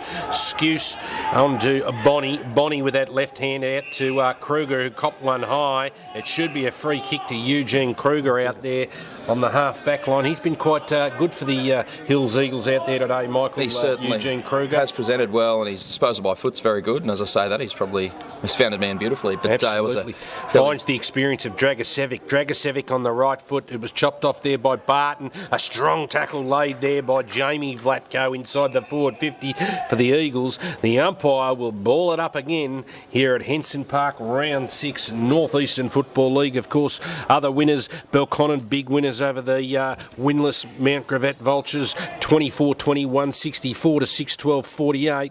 And GWS in front of the curtain raiser yesterday, big winners over the East Lake Demons, 24-15, 159 to 9-12, 66. Who's going to be the winner here at Henson Park today? Time will tell, but it's the East Coast Eagles currently in front and leading the way against the students, 11-4-70 to 6-7-43. 5 minutes gone in the third quarter. Critical juncture of the game for both teams here. If the students are able to hold the Eagles down or maybe kick a couple and peg the score back, certainly set us up for a barnstorming finish. But if the Eagles can snare the next couple, it might be too far back in those conditions. Absolutely. It goes over to that man Bonnie today. Bonnie is unable to take the footy, and it's going to be another ball up. The umpire there allowing the play to go. Neither side really trying to clear the contest, so the umpire will come in and bounce the ball or throw the ball up as he has been doing and allow the big ruckman in Gemmell and Campbell to go at it. And it's Big Gemmell who gets his hands to the ball first, out towards the run of Dragosevic. Dragosevic at the bottom of every contest out here at Henson Park. It's out towards Noonan out there. Botta Noonan there. The green boots of Botta Noonan. You could just see that as he was turned up or slung to the ground, so to speak. But not at Brookvale Oval. We're here at Henson Park. And it's Botta Noonan driving the ball forward. It's a poor kick and it's chopped off there as the two East Coast Eagles spoilt each other in Bonnie and I think it was Bradley out there. They spoiled each other. One should have taken an easy chest mark. Results in another boundary line throw-in. Ball's thrown in by the umpire. It's Gemmell with his hands to the ball first. He puts the ball down to the feet there of, I think it's Lee over the footy there for the uni side. I think it's a free kick. Yes, it is. It is a free kick. How he's picked one out of that, I'm not sure, but it's Young driving the ball forward for the Eagles. It's out towards the advantage of Garlick. Garlick a little unsure what to do with the footy, and the umpire's yet another whistle, but it's to the lead of Doyle, and he's allowed it to play. He's been quite good inside the forward 50 there, Big Doyle. He's kicked three. He looks for his partner in crime in Jamie Vlatko with a strong lead inside 50. This will be Jamie Vlatko's fourth shot on goal. He's already kicked two. Can he kick the Hills Eagles 12th? Again, nice little lead there by Vlatko. He found a little bit of open space, and it's a nice simple 30-metre kick there to put it out in front of him in good strong hands. As Vlatko comes in, he gets under the ball, 45 metres out. The umpire's paid another free kick here. I think it's going to go to Botta Noonan again, the uni defender. I think it is. No, it's Anton Turco. Yeah. Out there in the number 18 in the back pocket. Turco out towards Barton, but it's come to the ground again, and it's that man Kruger who's been in everything for the Hills Eagles. But that's a sloppy free kick out there given away by the students, and it'll go to Jamie Vlatko, the number 3 for the Hills Eagles.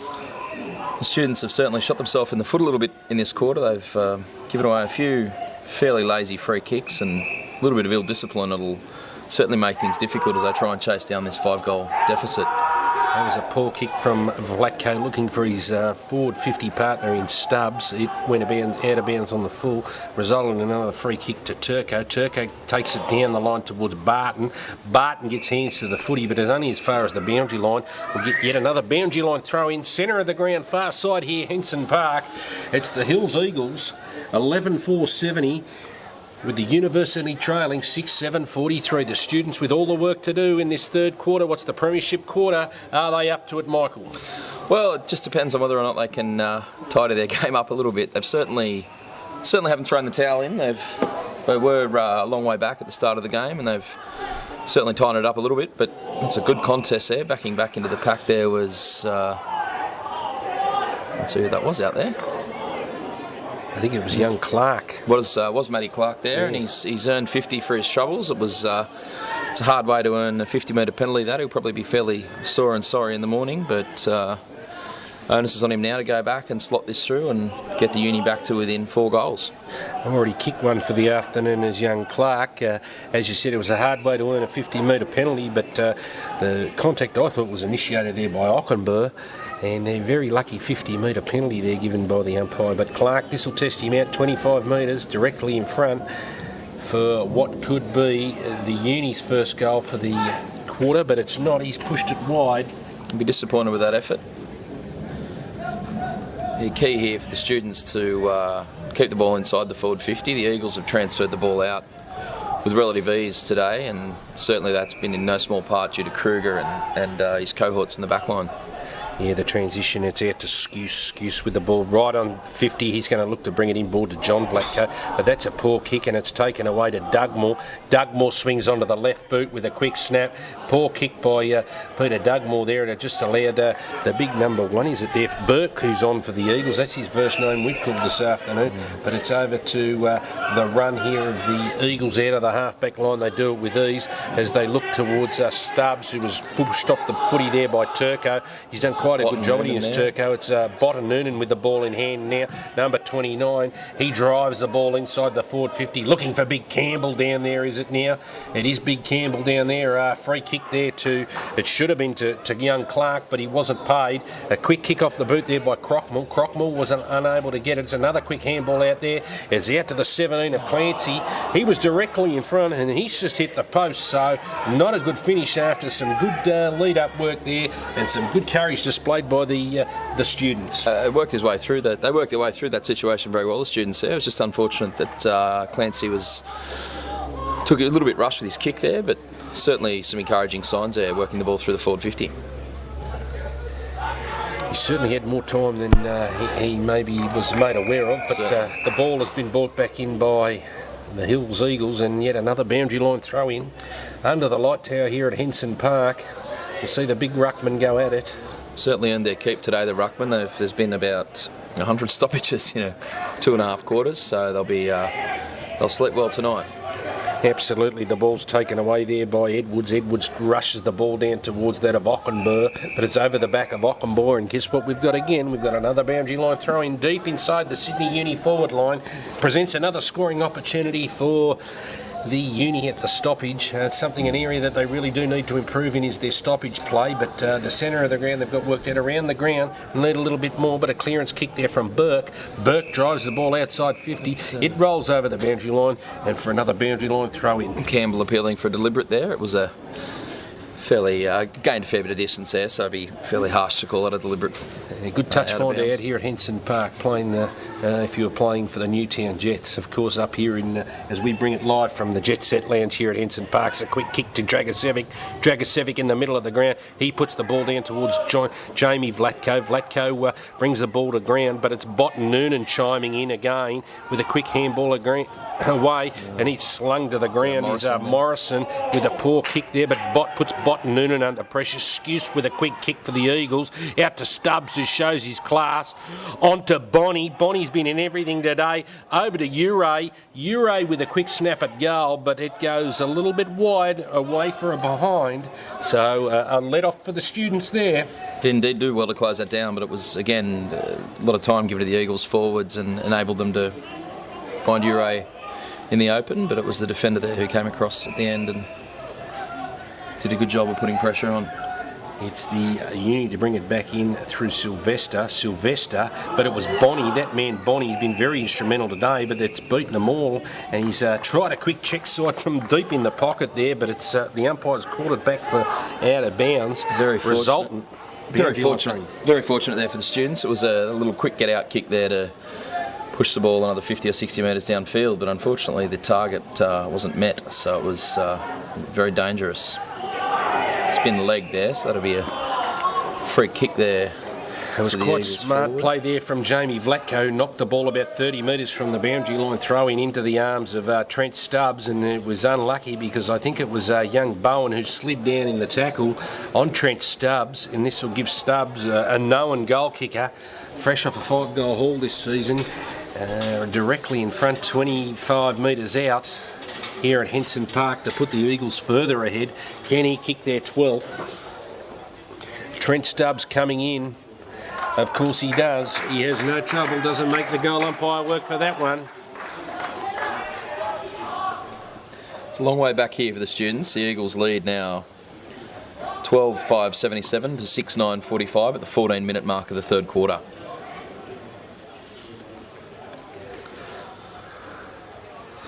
So that's Stubbs' second for the afternoon. They're forming some good combinations inside that forward 50 with Big Doyle with 3, Stubbs with a couple, and Jamie Vlatko with a couple. Singles to is it John Vlatko, Turner, Young and Eastman. All goal scorers this afternoon for the Eagles, whilst Elkington's got a couple for the students. Singles also to Ayton, Clancy, Clark and Ockenburr. As the ball's in the middle of the ground, it's Barton who tries to do battle again. He swings his opponent to the ground, and it's that man, I think it's Kruger again, who's been fantastic for and he was tackled by Barton, who's been another solid contributor. It's just taken away by Barrett. Barrett, the blonde-haired 7, he drives the ball towards Clancy, who takes a good mark, shows a clean pair of heels. It was Mitch Thompson, unable to find the lead of Elkington, and the ball beats them all over the boundary line. We'll have yet another boundary line throw in here at Henson Park, round 6, North Eastern Football League. It is the Hills Eagles 12-5-77 to 6-9-45. Taken out of the ruck there by Elkington, throws it on the boot.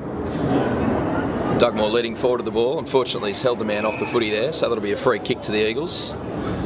Getting a little bit sloppy. It's brought out of the ruck contest well by Elkington though.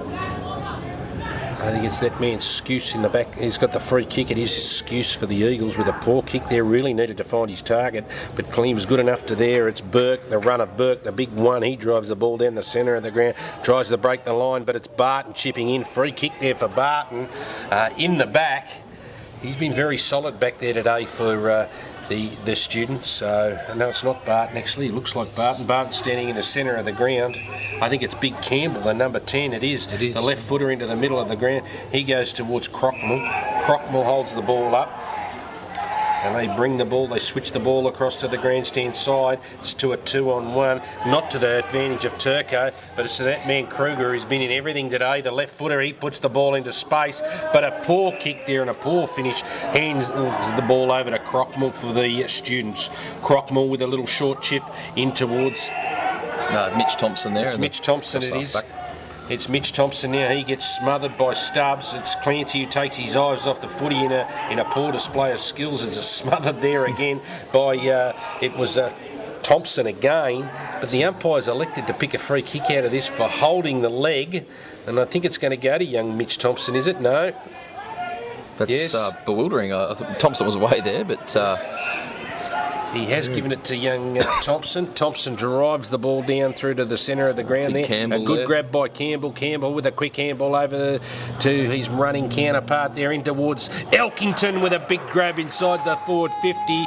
So a good lead there and a good bit of build-up there. Work. Quick play on from the ruckman in Campbell allows Elkington to possibly kick his third, and it could be the students' 7th and give this game a little bit of life out here at Henson Park.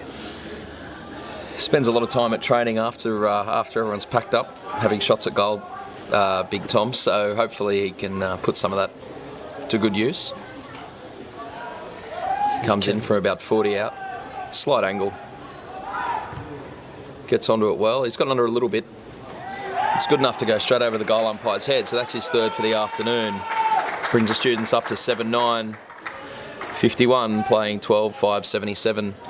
At the 18-minute mark of the third quarter. That's his third for the afternoon, Big Elkington, and the benefit of extra work really paying off there, Michael. So really good work there. And it inches them back into the contest, and what could set up a thrilling last 45 minutes of this contest at the 18-minute mark of the third quarter in what's been a dour third quarter. Really be asking a lot at the three-quarter time to come back from more than a couple of goals down, given the heat and the fatigue and the effort that both sides have put in. So certainly the students will be pretty keen to get their first win on the board against their local rivals, and hopefully they're able to snare the next couple and really make this a close finish. There's Campbell who flew high there. It was just Gemmell who stayed down. But it's that man again, Thompson, who's been quite good for the students out there. He's wrapped up ball and all in a strong tackle. Another boundary line throw in, so it was a strong tackle there from Garlick. The umpire's going to throw the footy up. It's Gemmell and Campbell go battle. And it's out towards the advantage over there towards, it's Uray on the run with the right boot. He has pushed it wide for the Eagles. Another behind for the Sydney Eagles. Could have really put the nail in the coffin for the students, but not good enough on this occasion. Bit of a work from the clearance there by the Eagles, and a disappointing finish by Uray. He would have been disappointed not to finish that build up with a goal. Absolutely, there's another pack forms out here right inside the, about 10 metres out from the 50 metre line inside the Hills Eagles attacking area. As the umpire throws it up, it's the big men go at it. It's Gemmell and Campbell have had a ding-dong battle all afternoon, so I don't know who's really shaded each other. They've probably done the most amount of work. Champion data stats, of course, will tell us all come Wednesday, as it's quickly kicked away by Barton. With a clever mark there by Dugmore. Dugmore quickly swings onto the left. Dugmore to the lead of Lee. Hasn't sided the ball much this afternoon, been well held, but he's done well there to get onto the left foot and drive it towards Big Elk. Elk just unlucky there. Burke runs it away with a quick handball over the top to Bradley. Bradley drives the ball out towards Garlick. Garlick towards, it's that man Kruger who's close to best on ground for the Eagles. Kruger comes back inside on that trusty left foot towards that of Vlatko, punched away by the Sydney Uni defenders into the arms of Doyle. Doyle too slow. It's Lee trying to burrow his way through there. It's Lee, and it's dropped there by Stubbs as he tried to make a way through there. There's no way there. Big Campbell was the same. And that's a free kick there to the students, but it wasn't paid, and it's quickly kicked away there by, it's Crockmell now leading the charge out there, and Garlick. Garlick runs him down. It's well done to Tommy Aiton. He's just gone a la rugby union style, and it's into the hands of, I think it's into the run there of Thompson. Is it Clark? Is it? Matty Clark. Yeah, it's Matty Clark there, the number 22 for the students. It's just paddled along the ground there by, it's Kruger, but it's only as far as, I think, Clancy for the Hills Eagles, or the Sydney Uni, and a big pack of players form right on the centre of the square. The umpire's picked out yet another free kick. He's pointing towards Mark Dragicevic, I think. No, it's not Dragicevic, but it goes towards Stubbs. He's comprehensively beaten in the air. It's taken away there by young Clark again. Clark puts the ball out, and it's a 50-metre penalty there. He's knocked him as he's taken the ball. Yes, rightly so. There was a crude attempt at spoil there. A resultant 50-metre penalty. Deceptively close fence and guttering there here at Henson Park. It's a big concrete foot-high wall, so it's a good thing that he wasn't actually injured there. That could have been very ugly.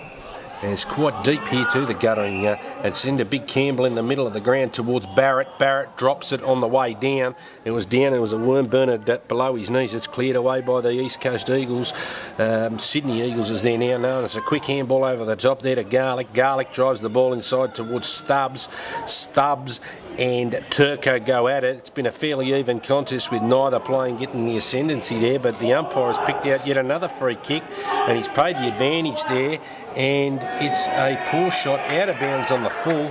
So no advantage really there to the Eagles. They could have put this game well out of the reach of the students, but some decision making gone awry there. Indeed, again, the discipline of the students is letting them down there. A few little sloppy free kicks given away.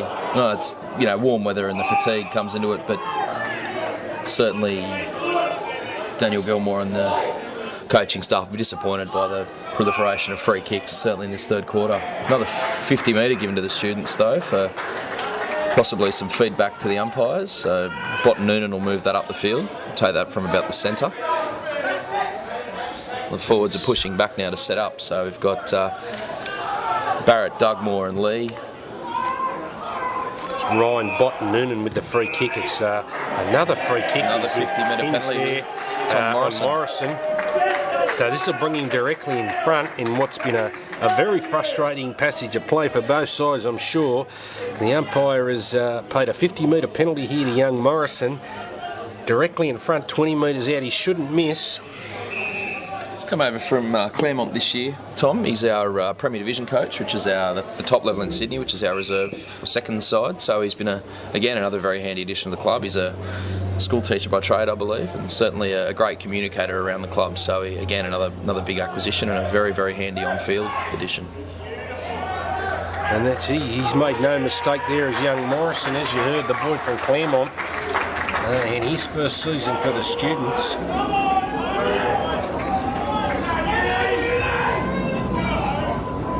He claws one back. Got a lot of work to do with the students if they're going to run out victors in this North Eastern Football League Clash round 6.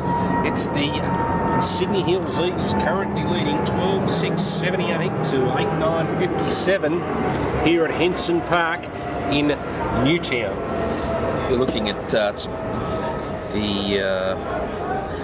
past the 20-minute mark, up to the 25-minute mark now, the third quarter. The scoreboard's just gone on the blink, unfortunately. It's an electronic scoreboard here that tends to have a mind of its own on occasion, so just lost transmission for a moment there, but you wouldn't think the quarter would go too much longer. There's been quite a lot of stoppages, but not as many scoring shots as the first two quarters, so the students, this could be the critical period of the game.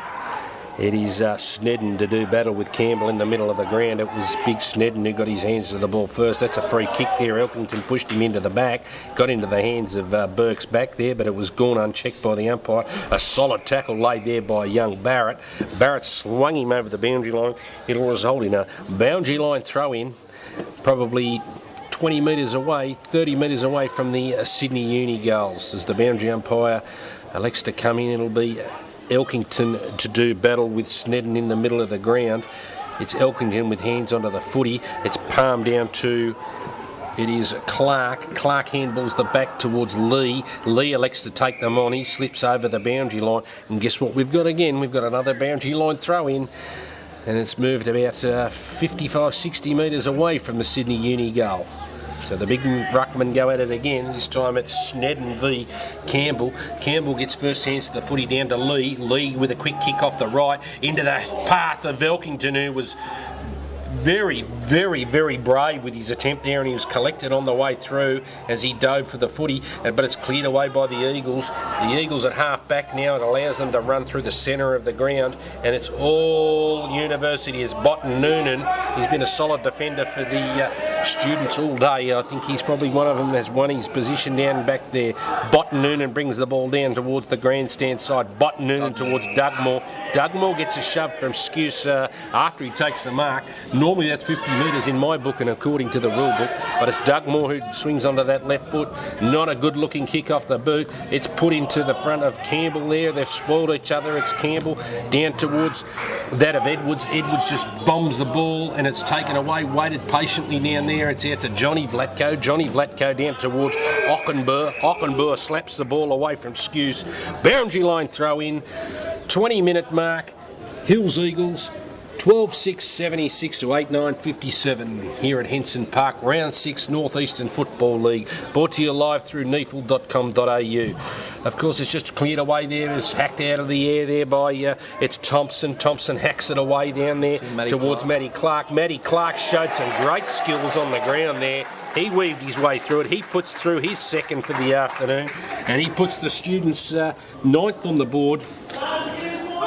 Very popular with the pro-uni crowd down here at Henson today, so it's good to see a few of the lower grades who played earlier today come out and hang around and support their club mates. But everyone's very keen to see the students put the first win on the board, other than the Eagles contingent here, of course, but certainly with the last few minutes, the students have been well on top and have converted their dominance into points on the scoreboard.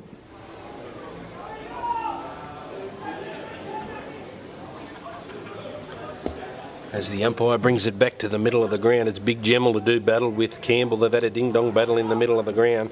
I'm not sure which one's won the points there. They've both got their hands to the footy, but it's Savage that takes the ball away out to Dragosevic. Dragosevic's knocked up getting possessions in there onto Stubbs, who takes one around his bootlaces and he swings around on his right foot. I think that's a great goal from Trent Stubbs. Yes, it is. He showed his class. He showed his experience there. He's given a free kick there to the students, to Nick Bowen there for an illegal block. And he finds Botta Noonan, Bowen to Botta Noonan. That's a good handful if you want to get hold of it. Botta Noonan goes inside the corridor, and he doesn't know what to do with it now as the playmaker. He just drives the ball long down the line, and he's looking there for Campbell. He falls, and Big Gemmell, it lands in the arms of the big 58 in Gemmell. Gemmell gets an opportunity to put a short ball in towards that of Bradley. Bradley runs inside the corridor, and we've got yet another 50-metre penalty. This will bring Bradley right in front of the goals, on the top of the goal square. He shouldn't have any trouble from that distance. Certainly not sure what it was that Alex Lee was supposed to do in that instance. He was next to the mark when the ball was taken, so he was pushing back into the back line to help his teammates out, and he was called for being within the 5 metres, which he was already there to start with. So it's a sort of damned if you do and damned if you don't there from Lee's perspective. But in saying that, Stubbs was controversially disallowed a goal only minutes earlier, so perhaps it's a case of justice being served. That it is, and that just about puts the ball game out of reach for the students out here at Henson Park. It's the Sydney Hills Eagles now doing 13-6-84 to 9-9-63. As we wait for the ball to come back to the middle of the ground, of course, winners already in North East Football League results. It's Ainslie over Broadbeach, big winners there. Belconnen also big margin over the Mount Gravatt Vultures. GWS in the curtain raiser at Marnica Oval yesterday against Eastlake, and we had a ding-dong battle out of Dairy Farmers out at Queanbeyan today. It's Queanbeyan. At half-time, they were leading 9-5-59 against the Hawks 5-3-33. They hit the 30-minute mark here in the third quarter, so you wouldn't think there'd be long to go. So if both teams have put 3-2 on the board this quarter, so it's been dead level. Unfortunately, the students would have hoped to chip away at the lead a little bit. They've got an opportunity here, though, with Morrison handing it off to Aiton, who's given the ball over to inside. Ockenball with a quick handball over to Lee. The experience of Lee with the left foot. That's just what the students wanted. The umpires brought it back He's for a missed free from kick, directly and in he's been front. pushed after the kick. Is that right, Michael? Indeed it is, and it's, again, possibly a questionable decision, but the Eagles defender would be very disappointed by that. Lee would be disappointed in missing the run into the open goal as well, but certainly very fortuitous for these students, and we'll put them back within 15 points very, very deep into time on in the third quarter. Provided he kicks it, of course, which he didn't a minute ago. As the crowd get quite vocal out here at Henson as we ride this home with Al Lee. Al Lee has no trouble the second time round. He got good practice the first time. That's his first for the afternoon, and that is the students' 10th for the afternoon. So they're winning the quarter. You can't ask for too much more, but they're going to need a mighty last quarter, Michael, to be successful out here at Henson against the Eagles. Indeed, I think if they do go down in a tight one, they'll rue their sluggish beginning in which they leaked 6 goals straight and were 6 goals down in the blink of an eye. And really, when you're winless and you've been in contests up to your eyeballs every week, you'd be really disappointed. The boys would have been really well prepared and ready to go today. So to see that early lead, you can't give aside the quality of Hills Eagles a 6-goal start and expect to come back. But we'll see how they can progress over the next 10 or 15 minutes. 15-point margin here at Henson Park. North East Football League Round 6 action. It's the Eagles in front. It's that man Dragosevic at the bottom of every pack. He's been dominant in the middle. He's been probably the best clearance player along with Barton for the students. They've been very effective inside the clinches there, but it's Big Gemmell gets his hands to it first. They'd be nice if they could pinch one on the stroke of three-quarter time. The uni boys, they'd be stoked. They'd go into the huddle with a lot of venom and fire. Unfortunately, the siren sounds there at the sound three-quarter time here at Henson Park. It's the students trailing 10-9-69 to the Eagles 13-6-84. Welcome back to the final quarter here at Henson Park. It's the Sydney Uni trailing the Hills Eagles. Sydney Uni 10-9-69 to 13-6-84. What promises to be a fantastic quarter, a 30-minute quarter there, Michael, for the last one. So Anything's possible, but it's big Gemmell who gets the first hands down, and it puts the students into the forward 50 there towards Barrett. Barrett pushes off his opponent, uses his space, the number 7. Can he get the first goal for the students? Into the hands of big Elkington. A great grab there from Elkington after Barrett showed a clean pair of heels inside there, and it's Elkington. He plays on quickly, runs around. He kicks his 4th. He gives the students a sniff out here at Henson Park. The start that Daniel Gilmore would have been asking for. A beautiful clearance there out of the middle by Matt Clark onto Timmy Barrett, who showed a great turn of speed to find the big elk, who took it at the top of the square. And cheeky as he is, Tom Elkington ran around and played on and kicked it through. The Eagles defenders will be loath to watch that one on the replay tomorrow at training.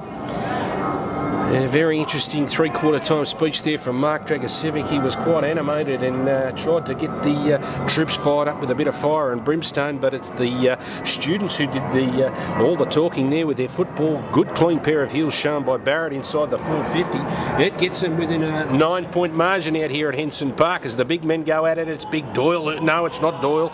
It is Bonnie. He's been good for the East Coast today, and the number 22. The umpire's paid a free kick, and it's paid to Dragosevic. Dragosevic with a quick handball out. It's driven down towards the lead there of Stubbs. He doubles back on his opponent. Very clever there from Stubbs. Feigns a handball, tucked in boundary line. Unlucky Trent Stubbs. He kicks another behind. He's had a pretty good afternoon. Around the goals today, Stubbs. He's spent a bit of time in the AFL system, I believe at Hawthorn and Collingwood, I believe, over the last few years, and certainly another welcome addition to the NEAFL. And it's good to see those Sydney boys who have spent a bit of time with the AFL and VFL clubs and across the country come back and play in the NEAFL and even a couple in the Sydney Premier Division. So it really is a bit of a tip of the cap to the growing strength of Sydney footy. I think that's a spot-on comment there, Michael, and it is great to see them come back and play in the system after, a few years away and hopefully furthering their footy career. And it just show you how hard it is to get an AFL game. They just don't give them away, and very, very difficult, as we've got, of course, Eamon Buchanan, a late withdrawal out here today, but there's quite a few players out here in this clash today with AFL experience, but it's the students driving the ball forward again. It should have been a free kick there. He was chopped on the arms, and he was unlucky there in Roberts, but the umpire's paid a holding the ball decision, so he's evened it up. He's given it to, it was to Roberts, in towards Lee. Lee takes a strong chest mark. He just pushed out and bodied his opponent out. Can Al Lee kick his second in back-to-back goals for Alex Lee, so it'll be interesting. He gives the students a real sniff if he kicks this one out here at Henson Park. He's very confident he'll put this through. He's a very experienced footballer, Al, and he's a very good shot at goal. So now that I've said that, he'll probably hit the behind post. I've marked him down for one, so he hasn't let us down. Nailed it. And we've got a real game on our hands out here as the students crawl within 4 points. It's 13-7-85 to 12-9-81. 4 points here at Henson Park. Round 6 NEAFL action. Brought to you live through neafl.com.au. I'm Brett Davis, and with me is Michael Murray from the Sydney University, providing all the insights of these two great clubs with a lot of history between them. Who's going to be the winner out here, Michael? Look, you'd have to say at the moment the students have got all the momentum, but the Eagles have got a lot of senior footballers and they know how to win. So that could be the question here for the students. Do they know how to win? And no doubt they've got the desire to do so, but will they be able to get themselves over the line? Either way, it's been a fantastic comeback from that horrific first quarter. And it's a quick clearance out there to Roberts in the middle of the ground. That's his second. It's out towards, I think it's Dugmore over the shoulder. Peter Dugmore, if you don't mind. That's his first. His tail's up, the confidence up. The students' tail's up out here at Henson Park. Can they come away with a remarkable victory? It's up to Coach Gilmore on the sidelines, because whoever wins the centre clearance is going to run away with the game. Indeed. And Mark Dragosevic's having a real impact out there today, so it's going to be a very, very interesting last 25 minutes. Well, that for 3 goals in the first 5 minutes couldn't have asked for a better start for Sydney Uni, and with this heat, it is a very taxing day to play football, and having played earlier, it was hot at 10 o'clock in the morning, so these boys have been out there going hammer and tong for the last 2 hours, so it really will just come down to fitness now, I think, and desire. As the big boys go at it again, they've done a manful battle there, but yet another clearance away. It's out to Dragicevic. He's been at the bottom of every pack out there, and so has young Clark for the students. He's been wonderful out there in his clearance work. He's really capitalised on the handiwork of Campbell in the ruck. Both ruckmen, really, it's Gemmell again. He gets his handballs to it. It's that man Clark again. He gets another handball away. He shuffles it out towards Roberts. Roberts is tackled, but it's back to Clark. Clark gets it on the boot quickly. It's punched away from the 42 in Morrison out there. So the boy from Claremont out towards Tommy Ayton, who twists on that reconstructed knee over to the hands of Crockmell. Crockmell again with the ball. It's been smothered there by I think it's Savage out there. Is it for the visitors? No, it's not. It's Dimmery, and it's a quick little kick there from Skuse. Not really looking for anyone. The umpire has played deliberate, so a poor decision there from Skuse in the back half. Tried to disguise it as a 20-40 kick out at Henson Park. A little bit of ill discipline here creeping into the game from the Eagles. They've reversed the tables, Michael. Yeah, certainly things have gone from bad to worse over the last few minutes for the Eagles, and Mark Dragicevic will be pulling his hair out there. It certainly wasn't what they spoke about at the three-quarter time break.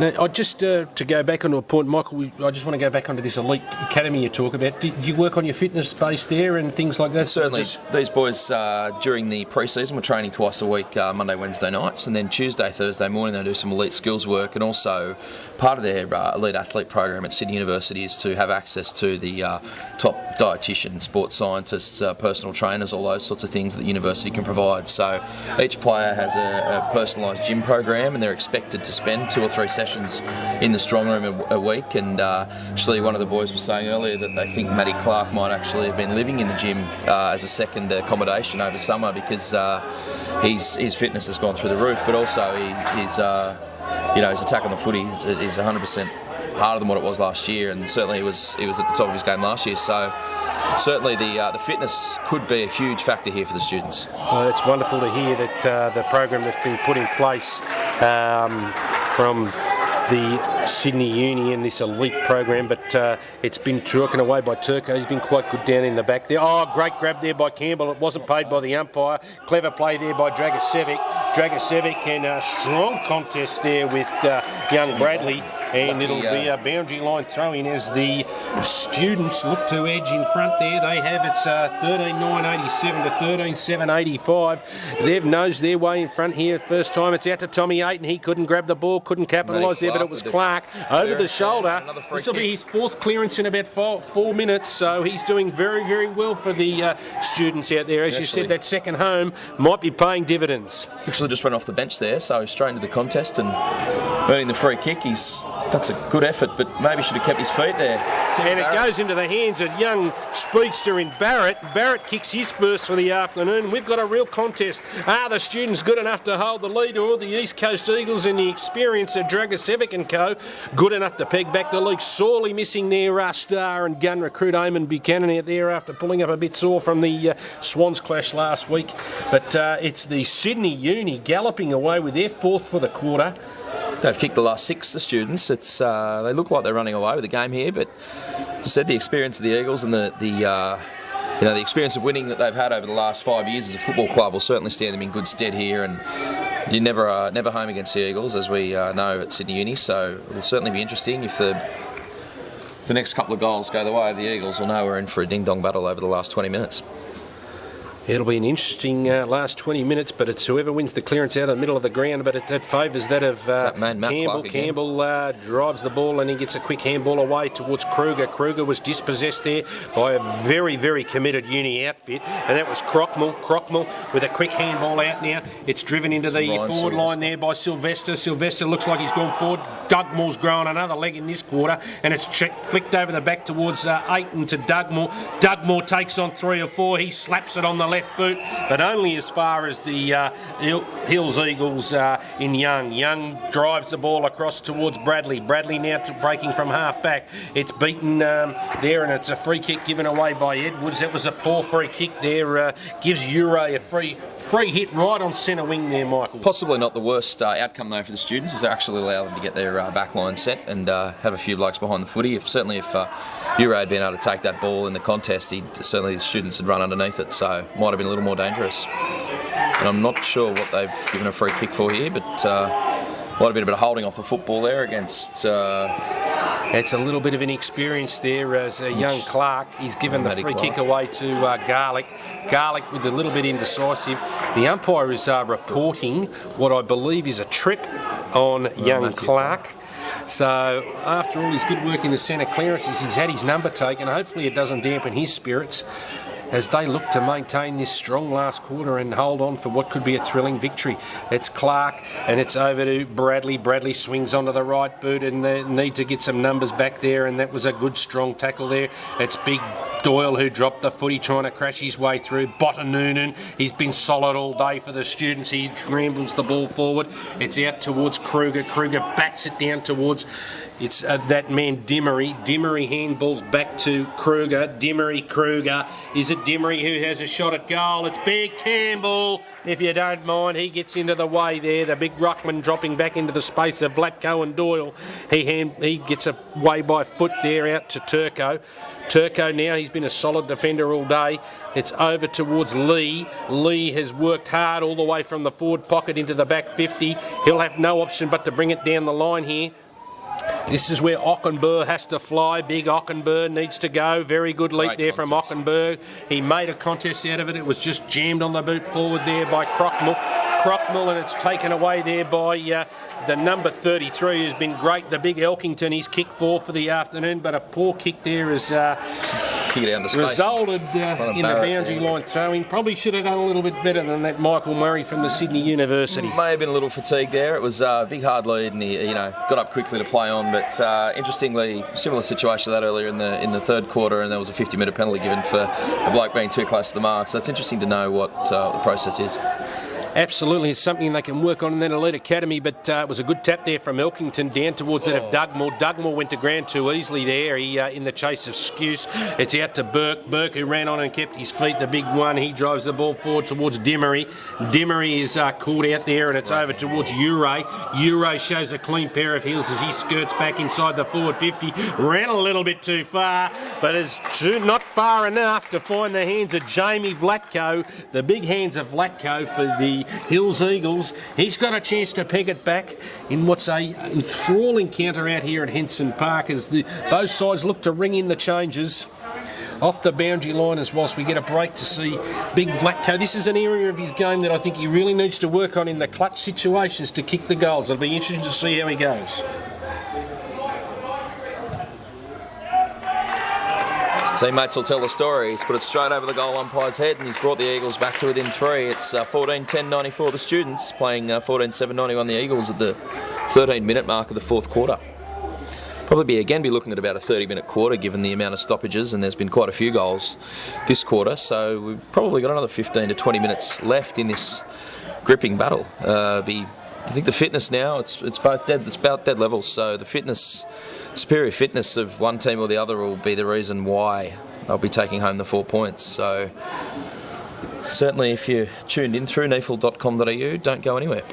Absolutely, it'll all be down to the decision making of each individual out there and how they cope with the pressure to win this clutch game. Can the Uni drag itself off the canvas looking for its first win of season 2013, or will it be the East Coast Eagles experience shine through out here at Henson Park as the umpire puts the ball down? It's beaten Big Jamal. It's out to Barton. He's been a strong contributor for the students all day. He drives the ball forward there, just a little bit of a shove there from Turner out there, and it's actually Dugmore. He's found another leg in this quarter. He's had a pretty quiet game, but he's finding the going. It's out to Barton. He tries a quick handball only as far as Eastman. Eastman with a quick handball out there to I think it's 23 in Young. Young over to Ockenberg. Ockenberg handballs. He keeps his feet there. He picks it up one-handed. The umpire is elected to free kick now for the new sliding in rule, which is if you're going to award one, that's probably the one to give it to. He did slide into the Sydney Hills players' lower extremities in attacking the football, but the decision making again there by Ockenberg. Handball to himself was possibly on, but unfortunately this didn't come off for him. Jamie Vlatko shows us another great set of hands. He drives the ball inside the forward 50 and attacking. It's that man Nick Bowen. He's been solid in the back six down there all day. It's a handball out towards Sylvester. Sylvester out towards Clancy.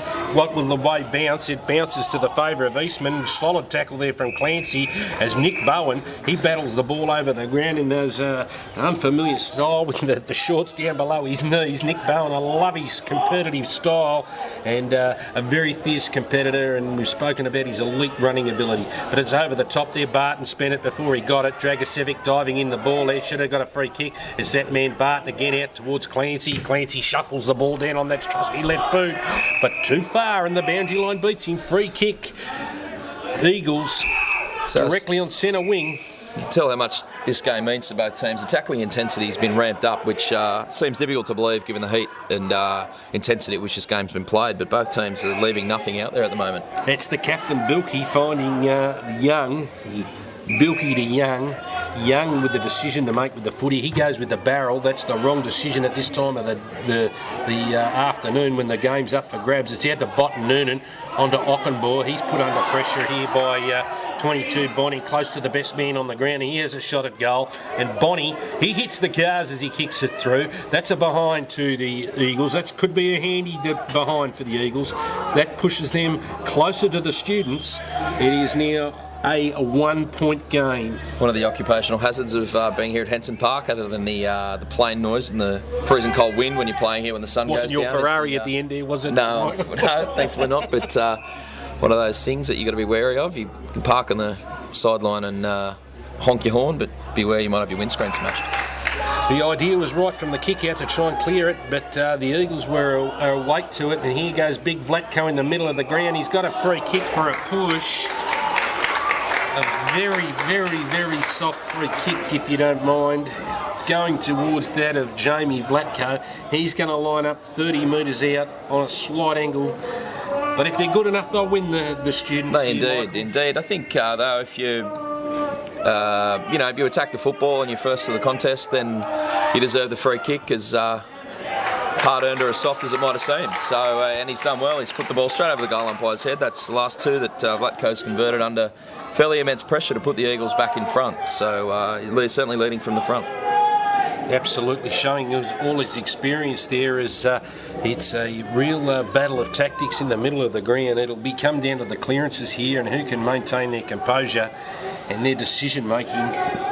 But Coach Gilmore would be very happy with the way the students have held their nerve, haven't flown the white flag, and really had a dip out there today, Michael Murray. Certainly he would be, but all amount to nothing if empty platitudes if they don't come away with the 4 points. Obviously, he'll be very proud of the way they've accounted for themselves after that 6-goal head start they kindly gave the Eagles, but unfortunately that won't help him sleep any better tonight. As we go back to the middle of the ground, it's big Gemmell, who does battle as yet another pack, forms just off the centre square, but near enough's not good enough these days, is it, Michael? No, unfortunately, when you're 0-5, as I said, we've sort of had 4 or 5 5-goal losses, or 4 or 5 5-goal losses, and maybe an 8-goal loss up last week at Morningside. So it's been close, but not close enough. It's that man Kruger who's been very good out towards the lead there of Doyle. We haven't cited him for the majority of the second and third quarters, but he's chimed in with 3 goals in the first quarter, and he's lining up for his 4th. He could put the East Coast Eagles further ahead, or the Hills Eagles that they like to be known now.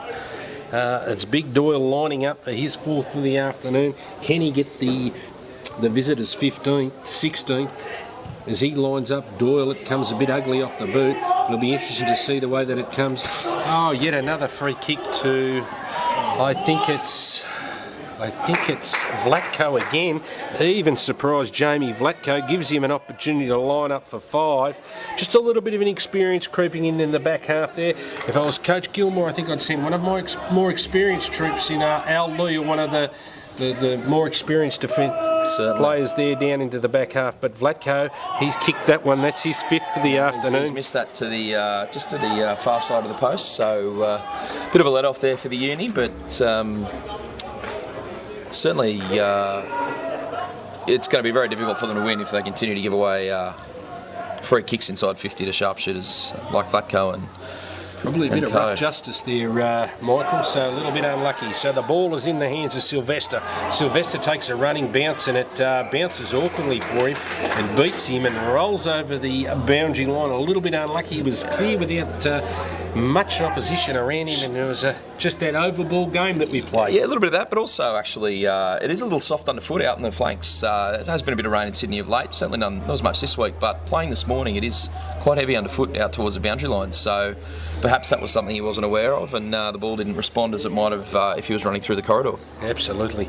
It does drain towards the sides here at Henderson Park. They're quite heavy towards the... It was a lovely playing surface by looking, but when you see it is quite heavy underfoot in both goal areas and the sides because of the drainage, the way that it works here. But it's that man, Vlatko, who's had a sterling 5 minutes. He toes the ball in towards Stubbs. Stubbs, with his class inside the forward 50, he puts it out of bounds on the full. A lucky let-off for the students there as the Eagles pepper their goals, unable to break through. And I go back to Vlatko. That was a crucial miss from Vlatko. They're the ones that he really needs to nail under pressure to stand up and be that real true spearhead. Indeed. It's it's a long way to come back from a couple of goals down after you've kicked the first four of the quarter, so it would have been a real deflator for the students if Vlatko put that one through, and it was a fairly gettable shot for someone of his skill level, so he'll be ruining that one if the result doesn't go the Eagles' way. As that man Bowen again, he's been quite solid down there in the back half for the students today as they drive the ball down there towards, I think it's Dugmore, but it's Bilkey, the captain. He has been rock solid down there, and he gets the ball and he puts it towards the man who I think's been close to best on the ground. Is Bonnie. Bonnie goes inboard. He looks towards Vlatko. Say no more. He's had a stellar 5 minutes. Jamie Vlatko. He's lining up for what could be his fifth, and it could be the Eagles' 16th. Where the students were on top earlier in the quarter, moving the ball out of the centre and delivering it into the forward 50 with great efficiency is where they've fallen down in the last 10 minutes and struggling to get it past half forward, and that's where the Eagles have rebounded really well, and certainly on that occasion with Bonnie lacing Vlatko out from 40. It was a beautiful kick, and this will be a he gets under the ball. And he's made no mistake there, Jamie Vlatko. Missed an easier shot earlier, but he's made up for it this time. He puts the Eagles in front. Maybe is that the match winner from Jamie Vlatko? It could be. It's probably only 7 or 8 minutes to go. We're at the 22-minute mark here of the fourth quarter, and that will really deflate the students. They were up and about there early in the start of the quarter with kicking the first 4 goals, but the Eagles have fought back like the experienced team that they are, and have kicked the last 3 to pinch a 10, 11-point lead. So you'd think if the Eagles can kick another one, it might be out of the students' reach, but still within 2 goals at the moment. Still within reaching distance, but certainly if the Eagles were to get outside that 2-goal margin, it would be a long way back. Students certainly need to get the next one as it's pushed away from the centre of the square. It's Big Snedden who drives the ball forward. He was tackled as he brought the ball forward. It's Vlatko again. He's had a stellar 5-7 minutes, hasn't he? Oh, and it's that man, I think it's Big Gemmell who's moved forward. Big Gemmell. It'd be probably the shortest 15 metres you've ever seen. I'm not sure if that umpire would have a future in real estate or carpet sales, but straight up and straight. Did go 15 up and 15 down, but went about 6 metres forward. But Gemmell kept his eye on the footy and made the contest, and he'll kicks this one. It'll be all over. Absolutely. Big Gemmell lining up for a shot in front of goal. He's made no mistake. He's been very good for the Eagles today. He kicks their 4th. That's probably the nail in the coffin for the students after a promising start. Probably just give away too much at the beginning of the game with a 6-goal blistering start from the Eagles. They probably just struggled to maintain momentum for the rest of the day, but it's the Eagles here at Henson Park, 17-9, 111 to 14-10-94. 21 minutes gone. 24. 24th minute, yeah. Can't really see, my eyes are failing me here. It's a long way away. Fairly bright in the sun there too, the red LED in the bright light. But, well, you're right though, the students have certainly done well to get back into the contest, and maybe they used up all their petrol tickets up to that 10-minute mark of the fourth quarter, and the Eagles had a little bit in reserve, so it's been... A very good point there. They've gone very quiet out there on the ground, the students, when they should be bubbling if they were going to get away with this one, but it's been brought back to the centre of the square by the umpire. He probably should have persisted in throwing the ball up for most of the day. There's been probably of the 35 centre bounces, probably 15 of them been called back, so You wonder what the strike rate, when the strike rate's at 60% there, what the point in continuing on is, but that's why I'm not an umpire. They're the rules we play by. And it's Clark on the bottom of that pack for the students, unable to get a clearance, so we'll get another throw up in the middle of the ground. It's Noonan doing battle with Campbell. Campbell's been tireless for the students today, out towards Barton, who's faded out of the game, but that's a solid tackle laid by Ure, a very solid tackle on Barton, so unable to break through there, Barton. It is the Eagles inching away. Only probably under 5 minutes to go now, so the students will have to... They'll have to go bang bang in succession, but here's a chance with Dugmore.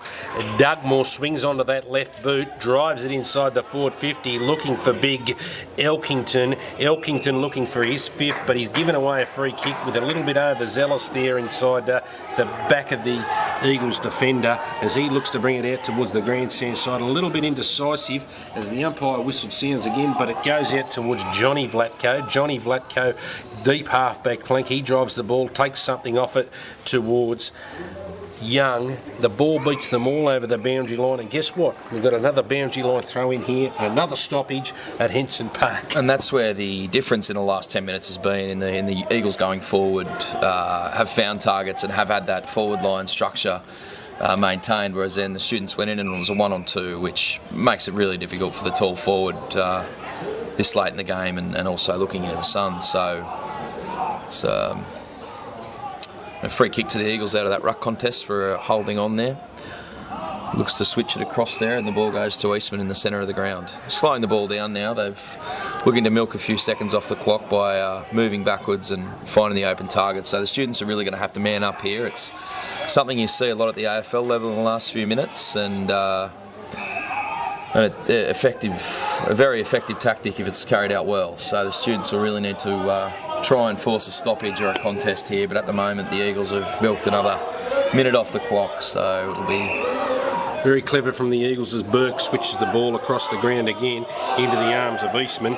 Eastman's going to wind the clock down as the Eagles in front here by 17 points at Henson Park, round 6. Northeastern Football League. It looks like the Eagles are going to continue the Uni's dismal start of the season. They'll be 0-6. Is that right, Mike? Indeed it is. It's not a pretty number on the scoreboard, but certainly the effort today has been... the effort's been there all season, but certainly the spirit shown in coming back from 6 down has been great. The Eagles have another free kick downfield here for a late contact tackle on the Eagles player, and he's probably cramping up a little bit. He looks a bit worse for wear. It'll be big Gemmell to take the kick for the Eagles, who's pushed forward late in this fourth quarter and showed a couple more strings to his bow. He's been very good in the middle of the ground today, is Big Gemmell. He has indeed. He's certainly been very competitive in the ruck, and he snuck forward for the last goal, and all the big ruckmen love to drift forward and kick a couple late in the game. Luke Gemmell lining up for his second. He's pushed it just left of the Gold Coast. He couldn't make his second of the afternoon to top off what would be a very good game for big Luke Gemmell. Probably just shaded, I think, Campbell in the ruck today, would you suggest? Certainly in the contest. Adam Campbell's been great around the ground, as has Gemmell, but Campbell's had a lot of the footy, so certainly neither of the big rucks have let their sides down today. Both very, very good performances. Alex Lee coming across out of the back pocket. Down the line, he's got Tim Bartis touched off the boots. So now on to Tommy Aiton, the boy back from his reconstruction. He gets cornered. Wasn't quick enough on this occasion. Straight into the arms of John Vlatko, the captain for the Eagles. He just slows the ball down to Kruger. He's been very good. He's been impressive out there today. Is Kruger, Eugene Kruger. He drives the ball forward on that trusty left foot into the arms of Stubbs, who takes it at the highest point and took a very good grab there. Trent Stubbs inside the forward 50. Shooting for what could be his third for the afternoon. This will certainly put it out of reach. Any score here puts the Eagles outside 3 goals up, and at the 29-minute mark will be a bit too far a bridge to cross for the students. So we saw Elkington kick one from here earlier in the game, and see if Stubbs can replicate the feat. He's done well. He's tried to open up the angle, but he's pushed it out of bounds on the full. And he just shanked that a little bit, Trent Stubbs. So No score there for the Eagles, and no change to the scoreboard here at Henson Park. 17-10, 1-12 to the Eagles. Sydney Uni trailing 14-10-94. It's all but gone at the, I think it's the 29-minute mark. Siren seconds away as Uni go forward again towards Barrett, who started in a blaze of glory in this quarter. Really got the students off to a great start, but the class and guile of Vlatko and Dragosevic and co got the Eagles home by the look of it. And it's just taken away, is put into the middle of the ground. That's a poor kick there from Turner, but somehow the Eagles have managed to make a scrappage of it in a scrimmage. Yet another ball up. Just moving into the forward 50 there, the students had one player inside the forward 50 and bringing the ball out. The Eagles had 5 or 6 loose men. So for the students, really, you've got to push, throw caution in the wind and push blokes forward and really try and attack the goals. But at the moment, unfortunately, it's just coming straight back into the forward 50 once it leaves. So there's little chance. It's Barton towards Elkington. Elkington puts the big mitts up and recovers well whilst the ball's on the ground. He puts it towards that of as the Flying Kangaroos just above us here, as the seconds away from the final siren. As I said, the big Flying Kangaroo right above us here at Henson Park. Round 6 North Eastern Football League. Of course, winners already to date is Ainsley over Broadbeach, Belconnen big winners over the Mount Gravatt Vultures, and GWS over Eastlake in the curtain race of Monaco Oval. Is it going to be the Eagles here at Henson Park? I think it is, with less than a minute to play as they wind the clock down, as they bring it out towards the scoreboard side. It's that man Vlatko who's been very good. He's provided a great target up forward all day. Certainly has. He's been the difference in this last quarter. His experience and as the siren goes there, the Eagles celebrate a 3-goal victory, set up in no small part by their electric start, kicking the first 6 goals. But then at the bookends of the game, they kicked the first 6 and the last 4. So kicking 10 unanswered goals there out of your 17, certainly a recipe for victory. Absolutely, Michael. So thanks for your insights today on the Uni Club and also for the Eagles. But it's the Eagles here at Round 6 Henson Park running out victors 17-10-1-12 to 14-10-94.